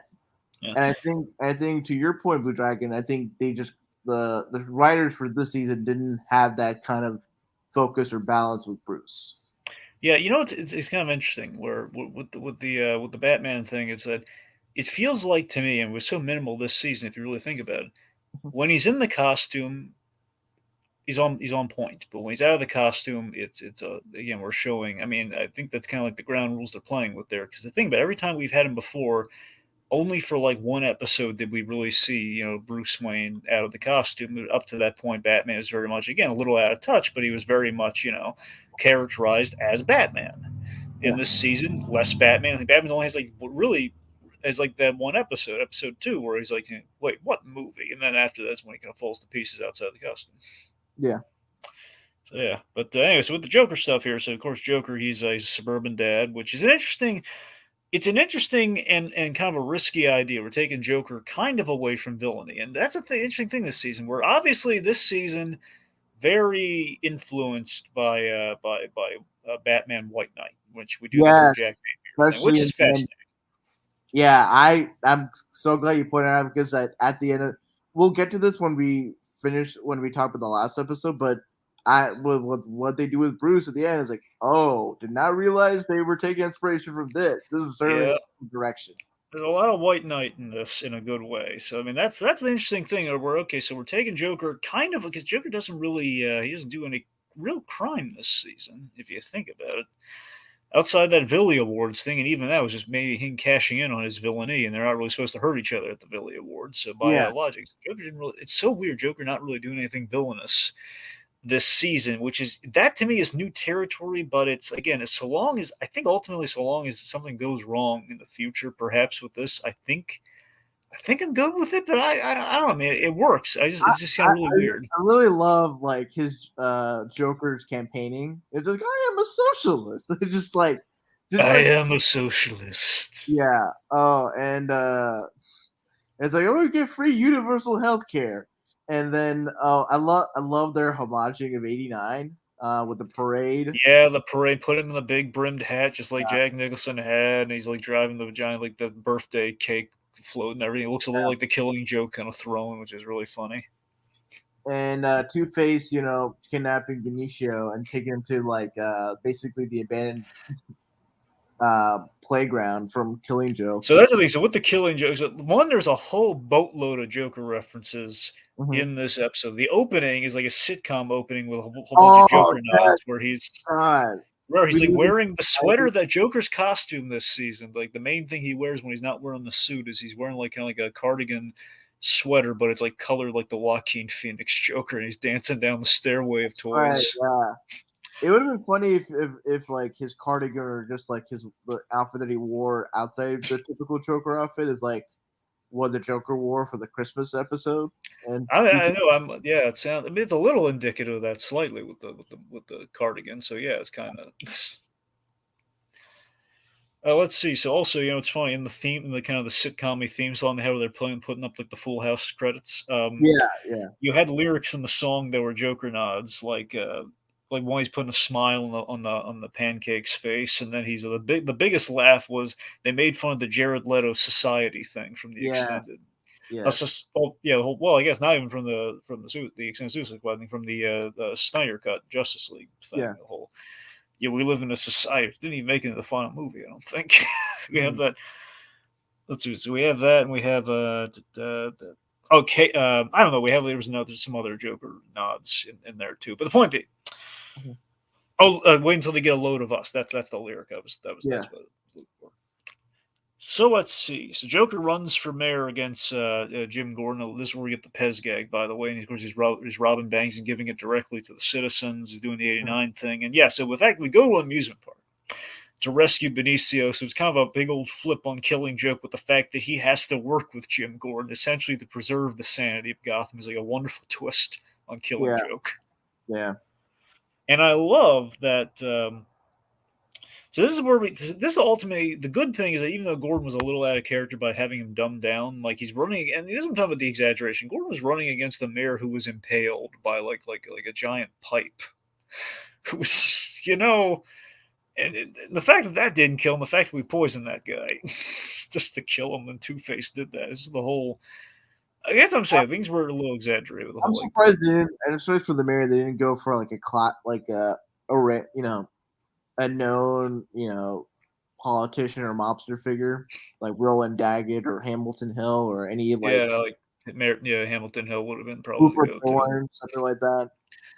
Yeah, yeah, for sure. And the other thing too is that, of course, with the whole mayoral campaign, this is one of the biggest tropes in Batman ever. Is always like a mayoral, like someone's running for mayor in Gotham constantly. Like the Penguins run for mayor, and like it was always like a mayor plot in comics. It's crazy to me that I feel like there's got to be some like alternate Elseworlds comic where Bruce Wayne's mayor of Gotham.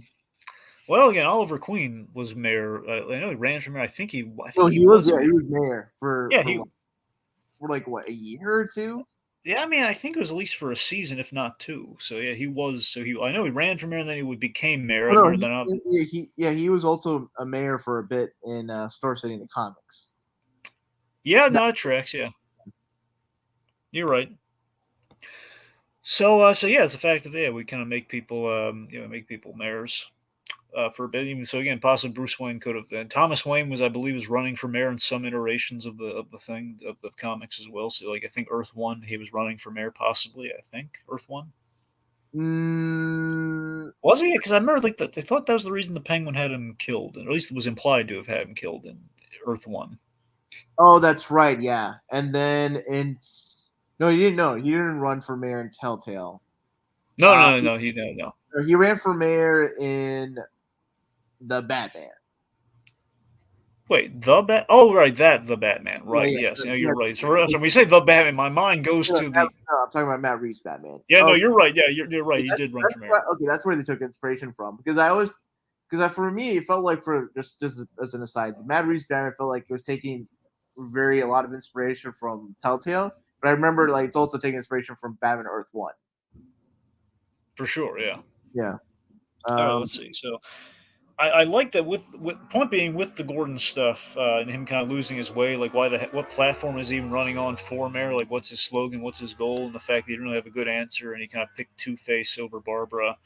The fact that I think we did salvage things majorly in this episode, where he realizes, okay, Two Face. Again, he should have picked up on it a lot earlier, but Two Face, bad guy. Two Face makes like even mentions says that explicitly. It's like I'm Two Face. What do you expect? Exactly. So it's the fact that so oddly the Joker's pointed, you're good with kid murder, Gordon. Wow, it's like no, no, I do not approve this message, and they're kind of working together, and he's getting genuinely inspired by the Joker, which is so perverse given all the terrible things Joker traditionally does to him in the history of Batman.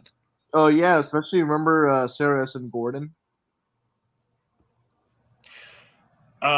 Yeah, yeah, in No Man's Land. Yeah, and he specifically shoots her in the head when she catches a baby that Joker just dropped in like an orphanage. yeah. One of the worst things that he's done. Of course, that led to one of the great moments. And no one ever, everyone was always talking about killing Joker and everything, but no one ever talks about this amazing moment in which Gordon Shoots he the kneecap. kneecaps the for what he did to Barbara, and he gets the joke, and he just collapses in Batman's arms in a really supportive way. I love it. Mhm. By the way, we also, if I recall, if memory serves, doesn't Thomas Wayne run for mayor in the Joaquin Phoenix Joker as well? Yes, he does. Yes. Yeah, the whole F the rich thing. Yeah. Yeah. All right. So let's see. Point being, Gordon helps save Joker and Benicio. Benicio's calling Joker dad, which was all he really wanted. And yeah, I love this. I love that Joker was very easily willing to drop the mayor thing for Benicio, and then Two Face just being a prick is like, no, I'm gonna try to kill you anyway. could just take the win. No, no, he's gonna drop out of the race and everything. And at the end of the day, Gordon drops out for Joker. And yeah, it kind of works out because again, it has like the whole White Knight standing essentially, like Jack Napier, he can actually turn Gotham around. Yeah. Yeah. So of course, all of this happens while Harley and Ivy are at it. And it was just 4 days, and now he's the mayor. What? Hmm. Which brings us to episode 7, another Sharkly adventure. Hmm. Yeah, so this is our big King Shark episode. Yeah, it's crazy because King Shark is probably my favorite character of Harley Quinn, and I just was not really like into his plot with his brother and everything. You know, honestly, for me, there was one thing that stood out to me with I didn't mind his plot until one. There's one line that really hurt it for me. So, King Shark, his father dies, and the idea, he again being King Shark, he was kind of next in line for the throne. So, he gives it to his brother. I think it's Kami or something, is Yeah. Kamea or Pointing. Mhm. Kamaway. I think it's not Nanaway and Kamaway. I think that's what his name is. Point being his brother, who basically Gary. I love the voice casting on his brother. So we gave Ron Funches the brother of Gary Anthony Williams, which is brilliant. Mhm. So just the fact that I like how non-combative and friendly they are towards each other, but he's brokered peace with the Atlanteans by selling everything to basically giving the kingdom to Orm, Mhm. who also has brother issues, which is good. Mhm. The problem for me is that we have like this great dramatic thing of like, last season we had this amazing gobsmacking flashback to King Shark's regrets of his childhood where he ate his brother, Mhm. which is amazingly shocking. And we have a gag in here during the fight of like, did you to our 13 brothers? It's like 13? God, why could I was hoping it was gonna be like he had like two brothers and he ate one, this is the other one. But like God, 13, that took away all the power of that one moment. If it happens like 13 times, we've turned that dramatic I mean, moment into a I mean, joke. I feel like that's even more scary. I mean, it feels even more dramatic, where it's like every subsequent brother, you just like King Shark just still eats him up, and it's just like I mean, I don't know if that takes away from it I because think it does. I think it makes it commonplace. Like, well, he just does it all the time. He's eating the brothers. Just King Shark's daddy Shark's the terrible father. or King Shark is a terrible brother. I mean, possibly, but he's very charming. No, you're right. Yeah, it's not good, but still, it's like a hypoglycemic thing, as he puts it. I don't know. I do love the gag where Orm's helmet gets removed and it's revealed to he's bald or has a bald spot. Yeah, I here's the thing. Here's why I'm not bothered by it until like that 13 brother thing is the fact that later on the fact that he has to kill his own brother again, but he didn't want this. And like I love Ron Funches. He can play it really funny, but also you feel for this cuddly shark, even though he's a man eater who can eat people who ate Billy Bob Thornton. Mhm. It's just the fact that later on he's very key in helping Bruce Wayne get out of his funk, and I love that scene so much, despite my distaste for a lot of the Bruce Wayne stuff this season. I think he had a really good moment with him. Mhm. So yeah, I mean, this kind of gets us there. So points, yay. Yeah. So let's talk about the Mad Hatter. So Harley, this episode kind of facilitates Harley Quinn's anti-hero arc with Batgirl. This is where it really begins. I love the Mad Hatter like being creepy and Mhm. being slightly self-aware of it.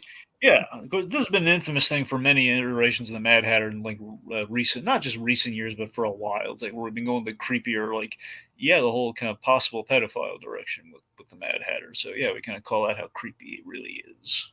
Yeah. Yeah, especially love like when Harley looks at like the one long nail and it's like just gives Mad Hatter a look.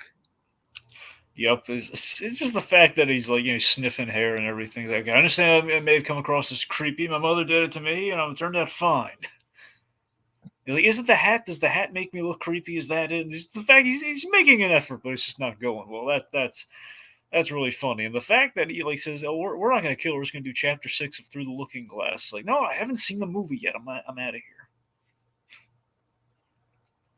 I do appreciate Harley just like saying, "No, I'm not an anti-hero, blah blah blah. I'm not a hero, blah blah blah." And then, you know, near the end when Harley's just like in the elevator and just being just like her conscious manifests herself as like Dr. Harley Quinzel. I love that we kind of give Dr. Harleen Quinzel like an appearance per season. So this was good.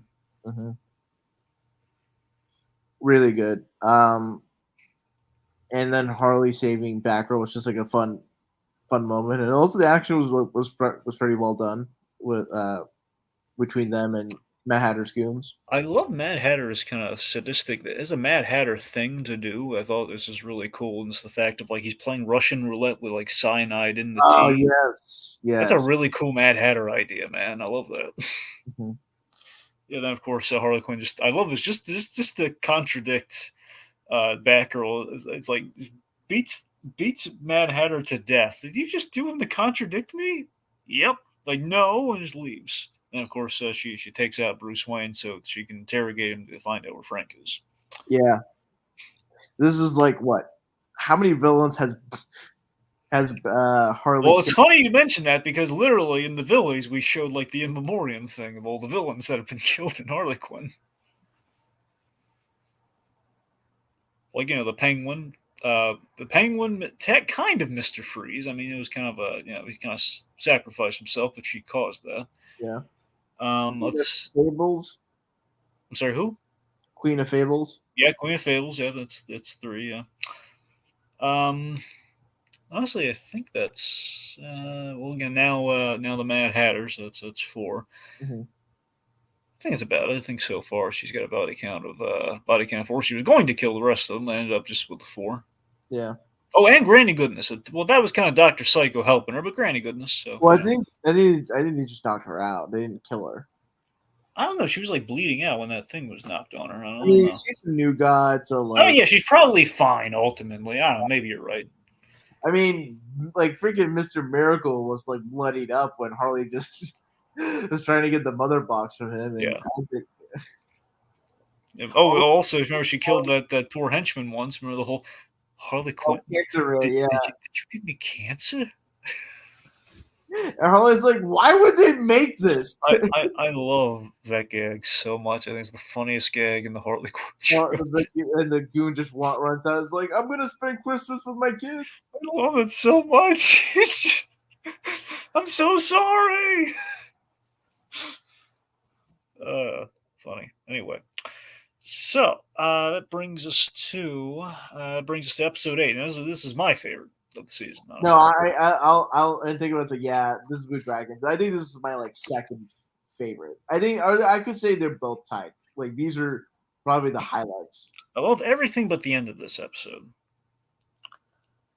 So yeah, Batman Begins forever. So again, to me, this is always this is the standout of season 3 in which here's the thing: this episode until the end turned me around on the Batman problem of this season Mm-hmm. until until the end. Also, I should mention that I think it was in the last episode we had the emo Batman in the Batcave, which I really didn't like. Which he's like wearing the hat and he's like the little beanie hat and he's like playing guitar and everything. So yeah, that. I mean, I don't mind that part because Bruce Wayne and Harley Quinn can be a little bit of like a whiny, brat, especially like when he came back, from the rubble and was just recuperating. How he acted towards Alfred, he was definitely a big baby. Yeah.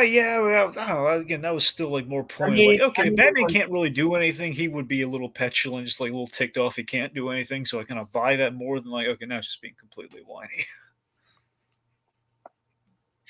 I mean, he is a guy that goes out at night in a dark costume and beats up criminals. He's Yeah, probably and he's a creature of the night. So the Emenos, I think I can buy.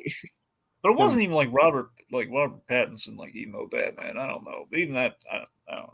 Well, you need the Ice Shadow and Nirvana playing in the background. So That's the thing. It's really it's weird because that was also the problem of the Batman though. Because listen, when he's in the suit, it's the same issue. When he's in the suit, he's amazing. When he's out of the suit, Pattinson can't carry a tune as Bruce Wayne. Hopefully, the sequel will I fix that. I think I mean, this is getting a little bit off track, but I'll say this: it's like I remember Pattinson said in an interview once where it's like he made this point that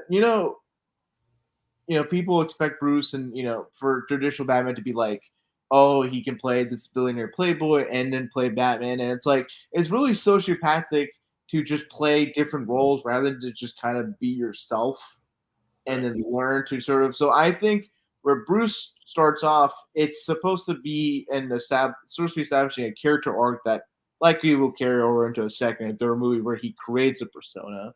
But Well, I just wanted to do something as Bruce Wayne versus, hey, we're gonna have a stockholder meeting, and we never see a stockholder meeting. It's like, well, I mean, like I mean, in like what the Dark Knight trilogy, there was like one meeting and he was just sleeping in it. And that's like I don't know what else. I don't know like what the Batman could have done that just wouldn't be regurgitating what other like media has done. I mean, maybe he had thoughts or opinions during a meeting instead of sleeping through it. I mean, I don't know. I'm not, Well, not I really mean, shooting for the moon. We don't have time to get into the whole the Matt Reeves Batman. They got to refocus here, buddy. Believe me, I'd love to talk about it with you, but it's not right now. okay. So let's see. So okay, so after we learn there is no cracking Batman. This is what I'm talking about. This is great. There's the fact that Bruce Wayne is being tortured. He's not even blinking though, because again, like they've thrown everything at him and nothing. So they go to this episode had some of the best gags to me, by the way, too. Because we do this, then we go to Doctor Psycho, which essentially he has a Frasier-esque podcast, which Yeah. I love Frasier. And I love that Harley Quinn also loves Frasier. And we do the opening, and we have like the little bat symbol on the Mhm. Frasier gag. And at the end credits of the episode, Dr. Psycho is doing like little, like, essentially tossed salad and scrambled eggs, which is funny. Yeah. So I love that. And we brought Dr. Psycho back. So again, a missing element of the season, a lot of missing elements of the season, I think, did come back this episode. Mhm. So yeah, I thought it was brilliant making Bruce Wayne's mindscape, a love letter to Batman the animated series, and I was very wowed by, oh my god, I've been begging for this for years, man. We brought back the cell animation look of Gotham City. Look at the backdrops and the The night paintings. being in red and pitch red. Yeah, yeah, No, I really also appreciated like Bruce's mind having a unique mental condition where it's like, oh, people like how certain people suppress like certain traumatic memories, yeah, and Bruce has the opposite condition yeah. He where suppressed every memory with the exception of the the worst one. traumatic causing memory. Yeah, Yeah, like the trauma loop. Essentially, it's like they call it reverse repressed memory. yeah. I think it's like I remember a person like who did a psychological analysis of the Dark Knight trilogy says like Bruce has like bereavement disorder or grief disorder. Like the way Bruce processes grief is not how a normal person processes. So it's like, so definitely him just having that one memory play out in his entire mind all the time. It's just like crazy. I But think what's really funny is the fact that the episode title really does map out kind of our memory and our take on Batman in this show, where it's like it's very much a lot of Batman Begins, and when we kind of do the montage of seeing his origins, he's training with the League of Shadows, it seems, and then he has like the scene where, like, I need to be a symbol, something everlasting, something super cool and gritty. mhm. And then we ultimately, when he reveals himself, he blames himself like the Batman Forever version, for like the whole I wanted. Well, again, the I'm sure. Well, sorry, I'm trying to refocus here. So basically, in the director's cut of Batman Forever and like deleted scenes and stuff, it essentially was intended that you would reveal that Bruce was running out into the and fell into the cave with his father's journal after he read that Bruce wants this. I want to. Martha and I want to stay in tonight, but Bruce really wants to see them go to a movie, so we're gonna do that. Oh, that's right. Yeah. So that's Yeah. essentially where the forever aspect and that whole idea, at least I think most popularized that idea, came from, which is a good idea. The idea he really blames himself after figuring out, like, oh god, they wanted to stay in. No, that's a good point. That's a good pull. I really what was really terrifying was just like what was funny initially was just like Clayface trying to get Thomas Wayne's attention and So that think about really how hard that is, man. The fact that this episode, like the big center point of this episode with the trauma loop, is that it's a really creepy, heady image too. Like we keep everywhere you turn, dude. Like they did that really creepy circle reveal where we see all the murders happening simultaneously. I'm surprised the show didn't do the like classic pearls falling imagery. We do call it. We have a nice moment with the pearls in the last episode, though, Yeah, which but is they don't do that like they didn't but like whenever the wings get shot, they didn't do that classic like pearls like breaking apart or falling. that might be a missed opportunity. You're right. But yeah, think about this: the fact that this episode, if you're this season already has kind of to me at least has an issue with like how far Bruce or pushing Bruce Wayne. But even with that in mind, This episode, you can only making fun of the Wayne murders could be really insensitive. It could be really bad. So the fact that they were able to mine comedy from it in a good way without being really crass or insensitive, like to the point beyond like what they're going for. Just the fact of like, hey, Clayface is playing Thomas Wayne a biopic, so the starving actor wants advice from Thomas Wayne seconds before he gets murdered. That's Or darkly like hilarious. Psycho making a meta joke. It's like, oh, I don't remember where exactly Wayne's get shot. Maybe you get it like 100 fucking times or something along those lines. Did the parents get murdered? I missed that. You know, so that's that. You're right. There was a meta contextual element to the episode of like we've seen. Here's the, I tell you, man. I don't want to get on the old soapbox thing. Everyone's always complaining. We've seen the murder too many times. Well, you know why you've seen it a million times? Because it's freaking important. Okay. I mean, yes and no. I mean, look, I'm not saying you need to relive. I'm saying if you had a brief flashback, who was it gonna hurt? Like a little like little reminder of okay, this is what made him. Okay, I moving on. mean, it's at the very least, Blue Dragon. It's a very easy space on a bingo card for any Batman I property. mean, yes, but again, it's like it's the origin though. It's the thing. I mean, I feel like there's not. I feel like. I mean, maybe this. I don't want to get on like a counter soapbox, but I feel like Spider-Man. I feel like talks about Uncle Ben less than the than the Waynes being shown to shot to death. Well, that's true. Yes, yes. I mean, sure, but again, it's like the mission. Literally, Batman's whole mission is to stop that from happening again. A little reminder, like this is what he doesn't want to happen. I mean, I'm not really a dog in this fight. Whether in terms of like, I think it's like been overdone. Like if the whole thing or like a good chunk of it is just like depicting like the Waynes like get death, that's too much. But like a brief flashback is not the end of the world. That's what I'm saying. All I'm saying is like, look, I'm not really trying to make a dust up or anything. It's just the fact that it's no, we don't need to show it every time, but I'm saying for everyone saying like now, oh, we've done it so many times. Yeah, what did you really sit through? You saw a sad moment in the boy's life once, It's every kind once in a of while. crazy that like Teen Titans Go has like a more darker version of where they go with the where the Wayne's parents' deaths than this show, It does, and yeah. which is but I do like the kind of creepy moment where the gang gets into the car with Alfred and they just like, all right, take us to wherever, and then he just drives back to the same spot. Yeah, that's great. It's a little like this Nightmare on Elm Street gag where essentially it's like this there's like a psychological dream thing where basically you relive you kind of go in a loop and you don't notice it. Yeah. Yeah. So yeah, so we have that, and then I love the progression here. I love the progression of Harley. So a big element of this episode, the MVP of this episode, is so Harley Quinn's anti-hero arc, in which basically it's kind of her path ultimately back to being Doctor Harleen Quinzel pre Joker, in which she becomes a really good therapist to an 8-year old Bruce Wayne who really could have used somebody like her. Mhm. And I love the image of her holding the boy, like shielding him from the murder of the parents. I thought that was a really emotionally impactful moment. It really touched me just seeing like if we're gonna redeem Harley Quinn, that's the way to do it. That's a really visually interesting way of doing it. In fact, it's in like a mindscape where that thing could happen. Like this is what Bruce Wayne would have wanted to happen. And literally, like the fact that Batman's always kind of like terrified at the horrors of what a clown's gonna do, or he's always like punching the clowns. The fact that kind of a clown girl is like, kind of like providing him like is cheering him up essentially. Mhm. Something kind of nice about that. It's kind of like I really do appreciate, Harley Quinn being full therapist and being sort of like a big sister to yeah, Child Bruce. I love their dynamic when they go through the cavern of memories. yeah, and that's the thing. I love the Cavern Memories, how it kind of like it progresses things. Like the fact that we get to the Cavern Memories, like okay, we're going to go deeper beyond beyond the murder, which of course is the other huge moment in Batman's life when he falls down the well and he falls down the cave and he finds all the bats. Mhm. Yeah, and again, it takes us all the other moments. We see the Bob Kane Batman suit, which is awesome. Yeah. Yep. Yeah, yeah. So let's see. Oh, of course, then we have the montage of other Batman moments, which he's like running with the bomb from '60s Batman and Batman Returns, fighting the Penguins.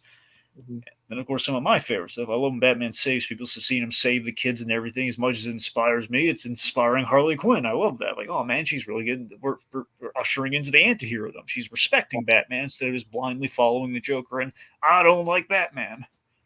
I love the few jokes at Bruce just being like a very sheltered rich kid. It's like wait, it's like Harley's like, oh, like I know like being Batman's great and all, but have you thought about like affordable housing? It's like, and Bruce is like, people pay for housing, Yeah, or it's like, Harley's like, all right, you know, this will cost you, you know, your copay at X amount. It's like, and Bruce is like, well, rich people's insurance doesn't have copay, and it's like, oh, I guess yeah, we live in the country we live in. exactly.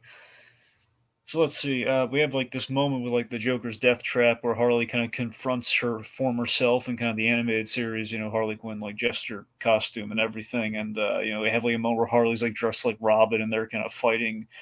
They're fighting each other. I had a little nitpick there of like a little continuity issue where Harley like bites her own ear off, or at least bites a piece of her ear off, and it's like, wait a minute. If what happens to her here happens to her outside, why is she missing part of her ear?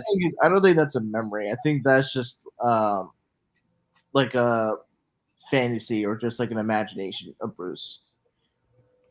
Well, no. I don't mean like that. No. What I mean is like literally, like they say the stakes are if she gets shot by Joe Chill in the, we set up if you get hurt or killed in the dream, it'll happen to you Well, outside. I think if you get killed, then you Yeah. kill. Yeah, So but basically, you can get hurt, but it only. So you're saying it's only lethal then? Only if you get killed will it? yeah, I Okay, well, think never mind.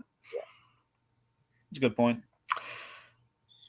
I do love. I mean, near the end of this episode, the reveal of like, well, not a reveal, but like Jojo just takes off his mask and it's Bruce Wayne underneath, and then you Yeah, have the whole like psychological blame for the parent's death, and Harley is just like rightfully it's like, dude, you're just that's fucked up.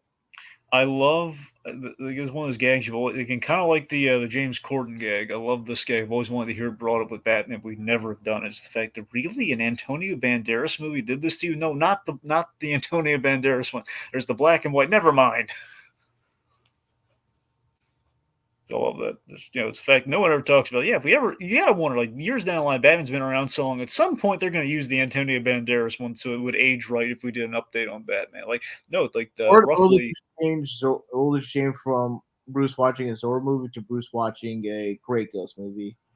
Yeah, I mean that's the other logical place In to the, go I with it. mean, in GLU epilogue, like Terry and his parents are coming out of a Great Ghost movie, right? Well, yeah, and the ideas in the future, the Grey Ghost rose back into prominence, so they made a Grey Ghost movie, like a franchise.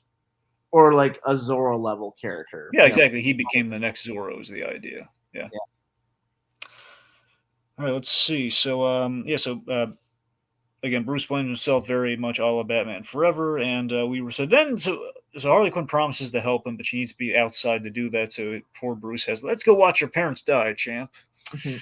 So then we have this is the part I don't like. So we reveal that Bruce's plan, the whole reason he kidnapped Frank, is her plan is to use Frank to reanimate the dead plant life in Gotham, to basically terraform the place. Now he's going to use Frank to basically alter him and basically use him to reanimate the dead, which includes his parents. Now, this is a big red flag for me that then gets worse in the next episode. This is where so the fact that this episode I thought was fantastic, and then we have this reveal like, oh, this is what Bruce has been doing. Like he's been like we did this awesomely once in the tower. I think it was Tower of Babel, like big basically Justice League Doom basis story where Ray Shuggle offered to bring his parents back in the Lazarus Pit, Mhm. and he would not go for that. This is on Batman a million years. He never would do, let alone would he be as oblivious as he is in the next episode to do something that's going to have such harmful implications and it's going to raise the dead and causes like all this damage and the fact of why should my loved ones come back when I can bring back some of my other people's loved ones. There's a lot of ethical things I think really fly in the face of Batman here. I can't abide it personally. I definitely can see that being polarizing. I can say the arguments I can make in favor of justifying it, or I think there's one loophole, but we don't explore it here. But let's transition to the next one where it actually happens. So, episode 9. Climax at Jazzapajiza. So, yeah, so so here's the thing. So the only thing that would have saved this remotely for me, I still probably would have some gripes with it, but I'm seeing in terms of what the story we're telling is, if Bruce was deluded enough to think if he voiced it at least once in the episode that when I do this for my parents, I can do it for everyone's parents. But he didn't do that. Like if this was like his way of accomplishing the mission, that's one thing. But he was very selfish. That's what I can't get behind. Or you kind of think it should have been just someone else that like kidnapped Frank and try to use Frank to like resurrect Bruce's parents, like say Damien or maybe some other Bat family member because they just saw how Bruce was being so miserable in light of the Wayne movie and just thought that like they could help him. I mean, it would have still been iffy, but it would have been a lot better. Yes. I mean, it'd be iffy, but I can imagine say Damien maybe Yeah. could, No. Yeah. Sure. Damien, absolutely. Yes. yeah. Damien, I could buy because plus he's used to Lazarus Pit. So sure, absolutely. Yeah. Well, I just think more just like he's a kid No, and you're right. The kid logic, yes, is the fact like yeah, mom and dad are having issues. I'm going to do something kind of like to bring them together, sort of thing. yeah, or just like like or just to show that like even though like Damien acts like above it all, like he actually does care for his dad and just like really didn't really didn't want him to see him be so more unhappier than usual and just And like was misguided and thought to like and also we already had Damien be antagonistic towards Harlan in the very first season, so we could have circled back to that, and Damien Wayne being the one that like kidnaps Frank and does all this like you know reckless scientific stuff. agreed. But again, it's just sort of like Damien. He's very much like attached to his little game this whole season. So that was we kind of threw that out the window, Yeah. unfortunately. So let's see. But I tell you what, I did love from all this. Again, despite again, I think him being really oblivious and really just kind of like selfish. All like, hey, mom and dad are back. Let me show him around. Plus, it just makes him really dumb. Like, how is he not realizing this is like this? I know it's like he's having an emotional breakdown, but I know it's in a weird territory. Like we've never seen this with Batman before.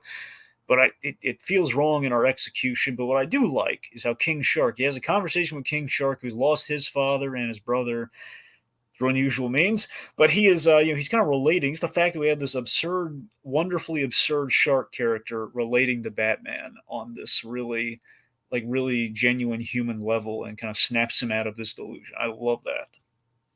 Hmm.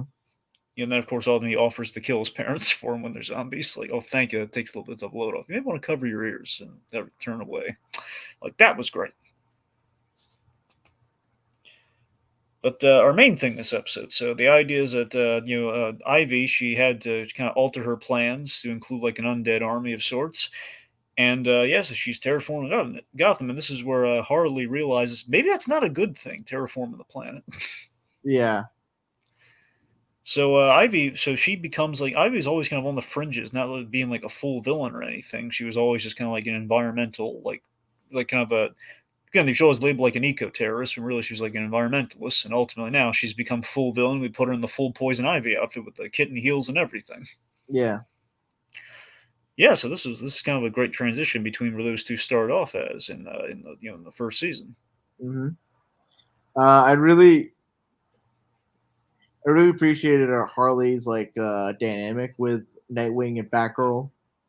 Of course, with Batgirl specifically, but yeah, Yeah, but it's just to see her just take down all the tree zombies and really starting to grow into her own as a hero or an anti-hero, as she would like to be called. yeah. Was very interesting. I think it was like this episode was very much a lot more good dramatic moments than comedy. But until the very end, like there's a whole strong dramatic moment where like Harley sacrifices herself and thus pushes Ivy's hand to reverse everything. And then after the dramatic moment, she has like a scream at the that ends the episode, and that was like the probably one of the better comedic moments. It's just like yelling into Just the dropping void. the F bomb, and then basically the episode just ends like this. It's just being extended. And I love that the next episode is like a previously, it was a Yeah, previously on, and we only recap like the F bomb, and we just pick up right after, which is really yeah. funny. What was weird to me, it's like it felt like episode 9 should have been the season finale, like in terms of the stakes, and the episode 10 should have been the episode. Episode 10 is very much an epilogue as it plays right now. Yeah. Yeah, yeah. Let's see. With nine, what I want to hit though, that sacrifice really was well done. And of course, it wrapped up the pasta maker thing very hilariously too. By the way, Bane's like an idiot there. He's like, "What's wrong?" He's just like, "There's no idea what's going on here." He's talking to his therapist, who's about to like slime him essentially and turn him into a plant zombie. And Harley, jumps in front of him. Bane misinterprets. It's like, "You sacrificed yourself. Oh, forget the pasta maker. We're cool." Mhm. But Well, he's achieved forgiveness. yep, she's achieved forgiveness for the pasta maker. Yeah. But yeah, ultimately, that sacrifice just to remind Ivy of her humanity and what a priority should be. It was really good. Just the whole Yeah. like the whole do you want Harley to be terraformed like all these other guys? Like clearly no. So yeah, it was really clever solution to things there, which then brings us ultimately to episode 10, Mhm. the horse and the sparrow. So yes, this is again, it's very much our epilogue here. Harley. I think ultimately this is a really interesting thing this season where Harley is dealing with the fact that she's not so much a bad guy anymore, and Ivy is very much is now wanting to be on the path of being a villain, and they're kind of contending with the fact that we want different things. Can we still have a relationship? Mhm. In a way, it's not the whole like the stakes is and they broke up this season. I think that's where we're going next season, but yeah. I don't know. I feel like in several of the interviews for at least for the showrunners for the first three seasons, like they've been very insistent that they're not going to break up Harley and Ivy, Hmm. and there's going to be a new showrunner for the fourth season. And assuming that she keeps with the same promise as the two showrunners for the first three seasons, I don't know what else you can do outside of like breaking them up. I could see maybe like there's some tension in the relationship, and then maybe like at the last minute, like Harley decides to make like a impulsive move and maybe propose to Ivy. I can see that being the thing. Let's put a pin in further speculation on that. Okay, let's see real quick. Let's see. Okay, so again, we see the Batgirl Harley Quinn dynamic and friendship very much at play here. It's like she's saying, "Hey, you saved Gotham. That means you're on our side." And you see, of course, Harley's brushing this off.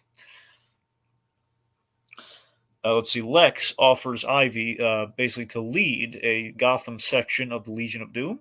Yeah, I love it. I love it's like at the Lex Corp version of Costco, by the way.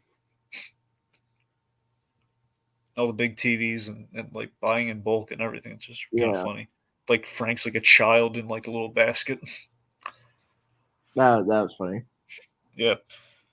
Let's see. So for a moment, Bruce Wayne contemplates healing, but just the moment he does, and they have all these like like little flyers and everything, and like skywriting of like a hard Wayne's gonna fall premieres tonight. And Bruce has to like mentally prepare himself to see the movie. Yep.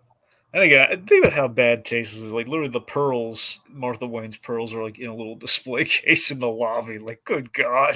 I mean, in the real world, Blue Dragon, there's probably been about as tasteless displays of items related to true crime murders. Yeah. Like, hey, here's the knife that killed Nicole Simpson. Like it's just awful. Or like the fridge that Jeffrey Dahmer or Ted Bundy like stuffed the bodies or something like that. Here's yogurt Jeffrey Dahmer ate that day. Yeah. By the way, have you watched that Jeffrey Dahmer show yet? Oh no, I didn't realize that Evan Peters was playing Jeffrey Dahmer. Yeah, yeah, yeah. I haven't gotten to it yet, but I'm looking forward to it. Anyway, sorry. Refocusing. So rarely do we get to bring up Jeffrey Dahmer. I guess like just kind of float in there. It's like yeah, there's Jeffrey Dahmer showing right now. Anyway, so Clayface, he's dealing with the fact that Billy Bob Thornton is going to get all the glory. So the realization that oh my god, no one's going to know that I played the starring role in this big movie for once. And I love he's this is hysterical because he's telling again. Here's we get the Clayface and King Shark banter that we loved and we're really missing this season. Where like he tells King Shark, I'm gonna let you in a little secret. Not a lot of people know. All thespians are vain. What? Yeah, that was a great moment. God bless Ron Funches. Ron Funches is. Have you listened to any of Ron Funches' stand up, by the way? No, I'm not. It's pretty good. I mean, it's pretty much like if you close your eyes, like, oh my god, King Shark's hysterical. What is there any specials on any streaming services that Here's the thing. I saw you can probably find a bunch of his stand-up online, but I mean on Netflix he featured in like a kind of a group of stand-ups. I don't know if he's had his own stand. Unfortunately, I don't think he's had his own stand-up special yet, which okay. is a crime because he's really funny. Mhm, All right, so I know Patton Oswalt's new specials on. That was really funny. mhm, All right. So, well, let's see. Oh, it's nice that Selena Kyle's there to kind of comfort him a little bit, but really, ultimately, she's stealing the pearls. mhm. No, Uh, but then she gives it back to it. Gives Now it to that's like, did she give it back to him, or did Batgirl like return that to him? no, like, it's I think she stole the pearls from the display case and gave it to him. That is nice. Yeah, yeah, that's nice. The way it Uh, happened. the thing that was unexpected, and I think we talked about Batman by Night, Bruce Wayne getting arrested for tax evasion. I love that. Then we found a way for the Joker to win, and he's absolutely justified. Like, yeah, Batman. How the heck does Batman not pay his taxes?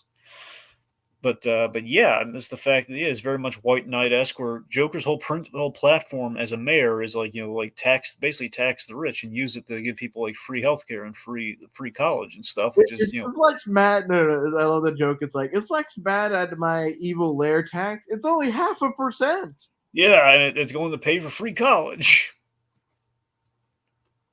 So that too is really good too. By the way, Lexus basically sent Ivy to take care of the Joker, and basically it leads to Joker and Ivy having a conversation that gets her where she needs to go. Where hey, you're at risk of becoming me, Mhm. essentially. Like your relationship with Harley. It's basically being a toxic partner by basically doing it, making her do everything you want to do, Yeah, instead of being open to do what they both have different things, which ultimately yeah, she they, yeah. And honestly, like I kind of wish like both episode 9 and 10 could have been combined into like one longer episode. it kind of feels like that. Yeah. Yeah, Yeah. So let's see. I love the bit where Harley has like a little mini therapy session with Bruce, who's getting a little anxious outside the theater, and she tells him that he can do this and everything. And it's, yeah, that they're really nice. Loving these little tender scenes between her and Bruce. And the fact it's like a whole doctor-patient confidentiality thing, and she respects Batman, so she's keeping the secret. yeah. I do appreciate when Bruce gets arrested. It's like he's at peace with it. He's not like.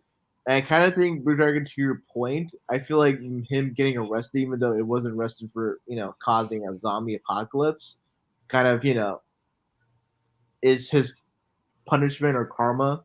You know, Yeah, and that's the thing. I mean, because of it does very on brand that he would take it like a man. He would go to jail. He wouldn't break out or anything. He would like yeah, I did something wrong. You got to show by example the people of Gotham.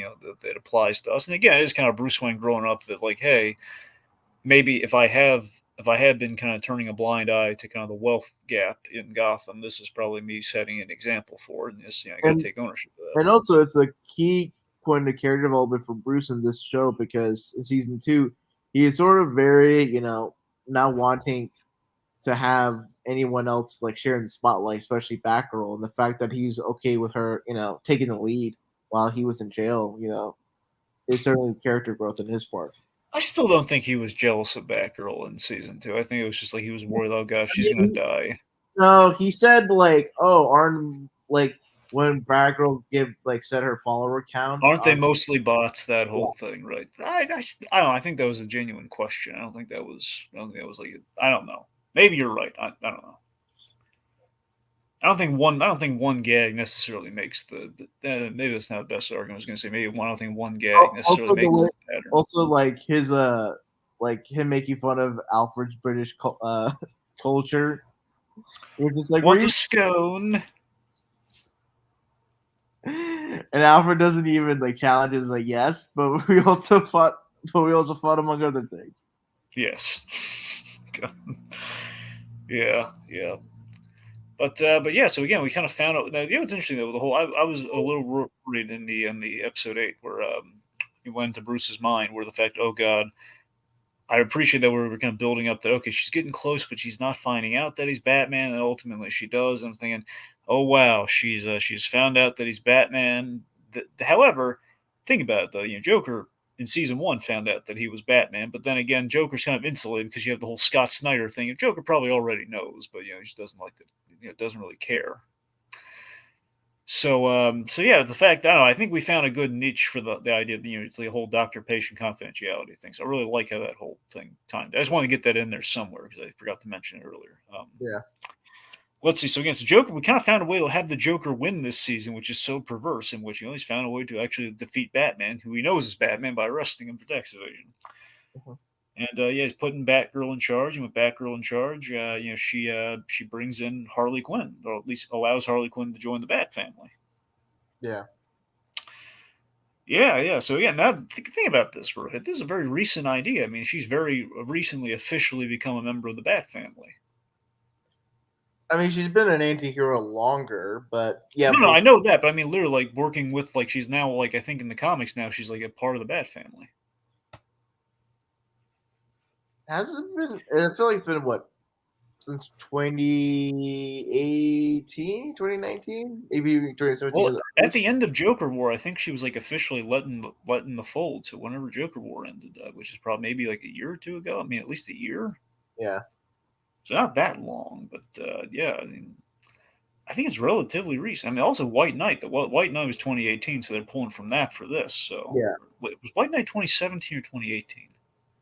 That was 2016. Here, I could look. All right, well, sure. Was like the whole thing like when the last issue comes out from when it started, so probably 2016 to 17. However, that I don't Yeah, know. no, it's like October 2017 to May 18 is the original White Knight. There you go. So 2017 then. So all right. Yeah, the White Knight's been around since 2017, and I don't know, this Harley thing I think is like whenever Joker War ended, or let us say whenever Joker War happened, started. That's when Harley Quinn begins to enter the fold as as part of the Bat family. Anywho, point being, so she's working with the team. Did not give her a grappling gun though, so she has to take the stairs. That was a funny gag. Yep, they're flying off rooftops. Yeah. Yeah, so that I guess that brings us. To the end. Unless you have anything you want to say before we do any general spec. I think overall, like I said, I think this is the weakest or my least favorite of the three seasons. It's not bad, but I think there's certainly a lot more emphasis on drama and not as much emphasis on comedy.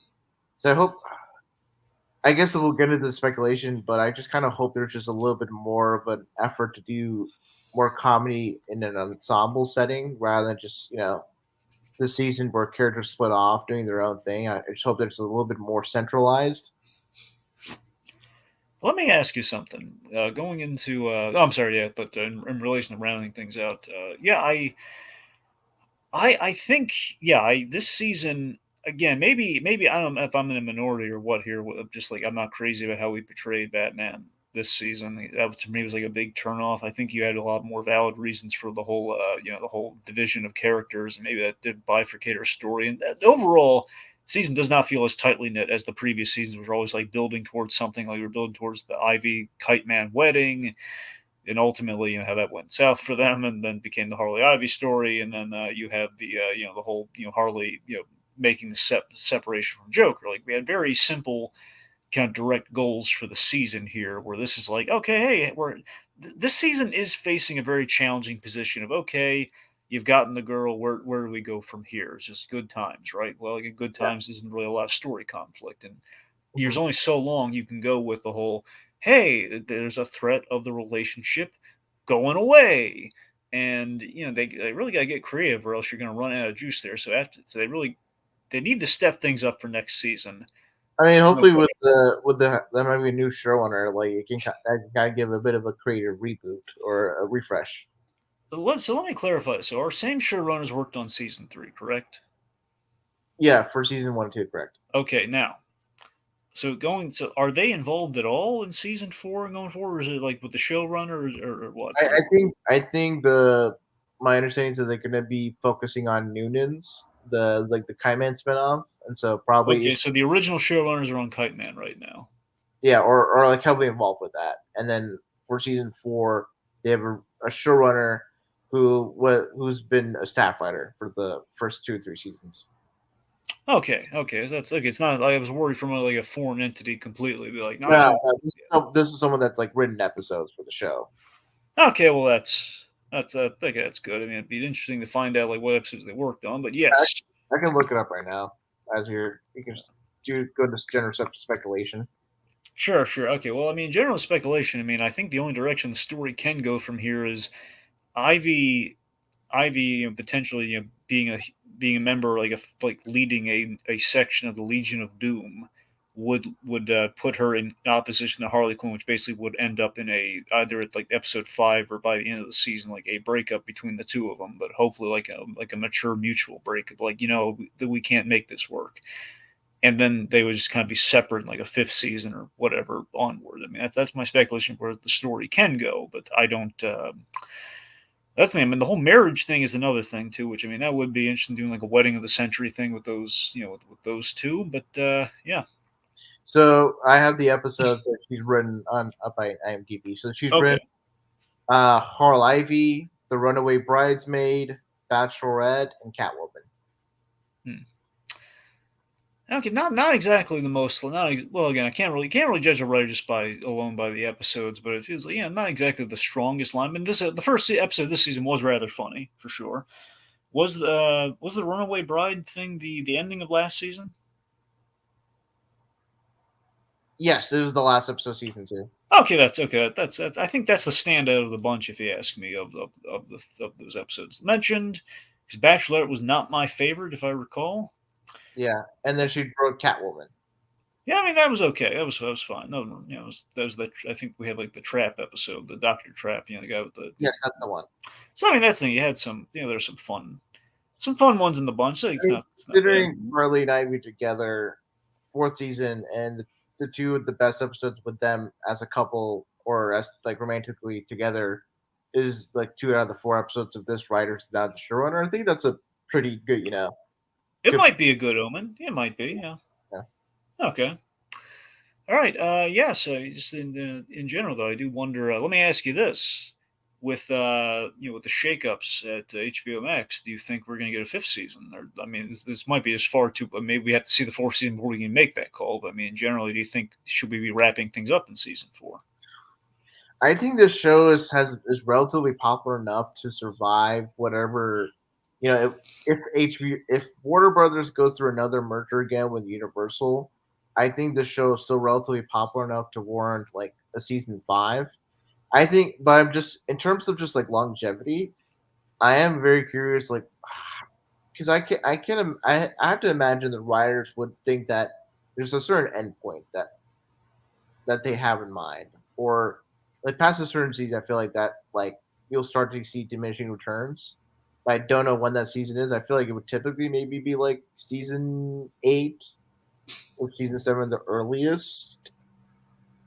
But I think there can be a season 5. But it depends upon where things like go through season 4.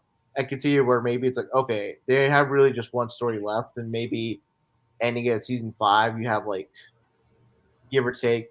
If season 5 is the same number of episodes as like season 3 is the same as season 4, then you have what 53 episodes. So that's like basically like 1 or 2 seasons worth of like traditional network animated shows.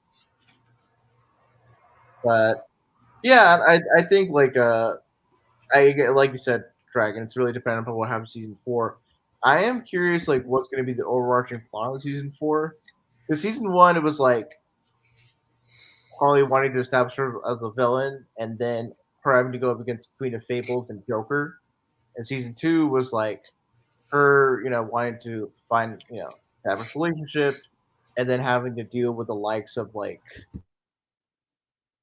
Darkseid and then Gordon. And then season 3 was just like dealing with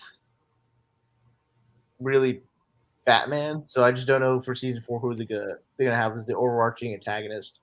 I feel like Amanda Waller should have been the overarching antagonist of season 3, but maybe it could be That's some one story direction we could go in. Honestly, I think the untapped potential would be if Harley and Ivy are forced to join the Suicide Squad. or the gang or the entire gang. I think maybe that's how you recapture the gang. Like Yeah, then, I would love if like for one season they're the Suicide Squad. Yeah. Maybe have Bane be part of the mix. I mean, that would be a way of getting him in there for sure. Yeah. I mean, plus, we could kill off KGBs because we've had him in the background of a few things, and we can kill him off like we did in the Sultan Arkham thing, or maybe not kill him off, just put him on Or the team. I mean, and maybe you could have a bit of drama because maybe you could have like a scene or an episode where like a psychic, maybe like Madame Xanadu or whoever, or like a Mhm. time travel reveals that like someone from the team gets killed off or is a traitor, Hmm. and then that could be like the overarching plot. Hmm. Yeah. And they all think it's Psycho, but it's like not.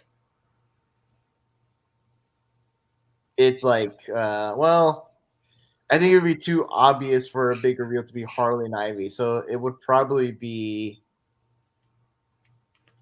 maybe King Shark. Actually, I could see Frank being like a traitor. Yeah. Yeah. I mean, it'd be shocking if this. You don't want it to be King Shark, because that's like, no, we're not King Shark. But like, what if it was like a desperate? I had to, guys. I don't know. Yeah, Blind speculation, kids. yeah. All right. So I want to thank you for coming on, Rohit. No problem. I'm glad to be part of this recap podcast. Also, want to thank folks who tuned in briefly at Vincent K and Tiki, who's taking a break from his trip right now. And also, kind of unseen force right now, we had Jacob Weil kind of running the show behind the scenes. So thanks to him. And yeah, that about does it. Thanks for tuning in, folks. Until next season Harley Quinn, but I'm sure a bunch of stuff before then. Till then, till next time. Same bad time, same bad channel. Only with Harley Quinn.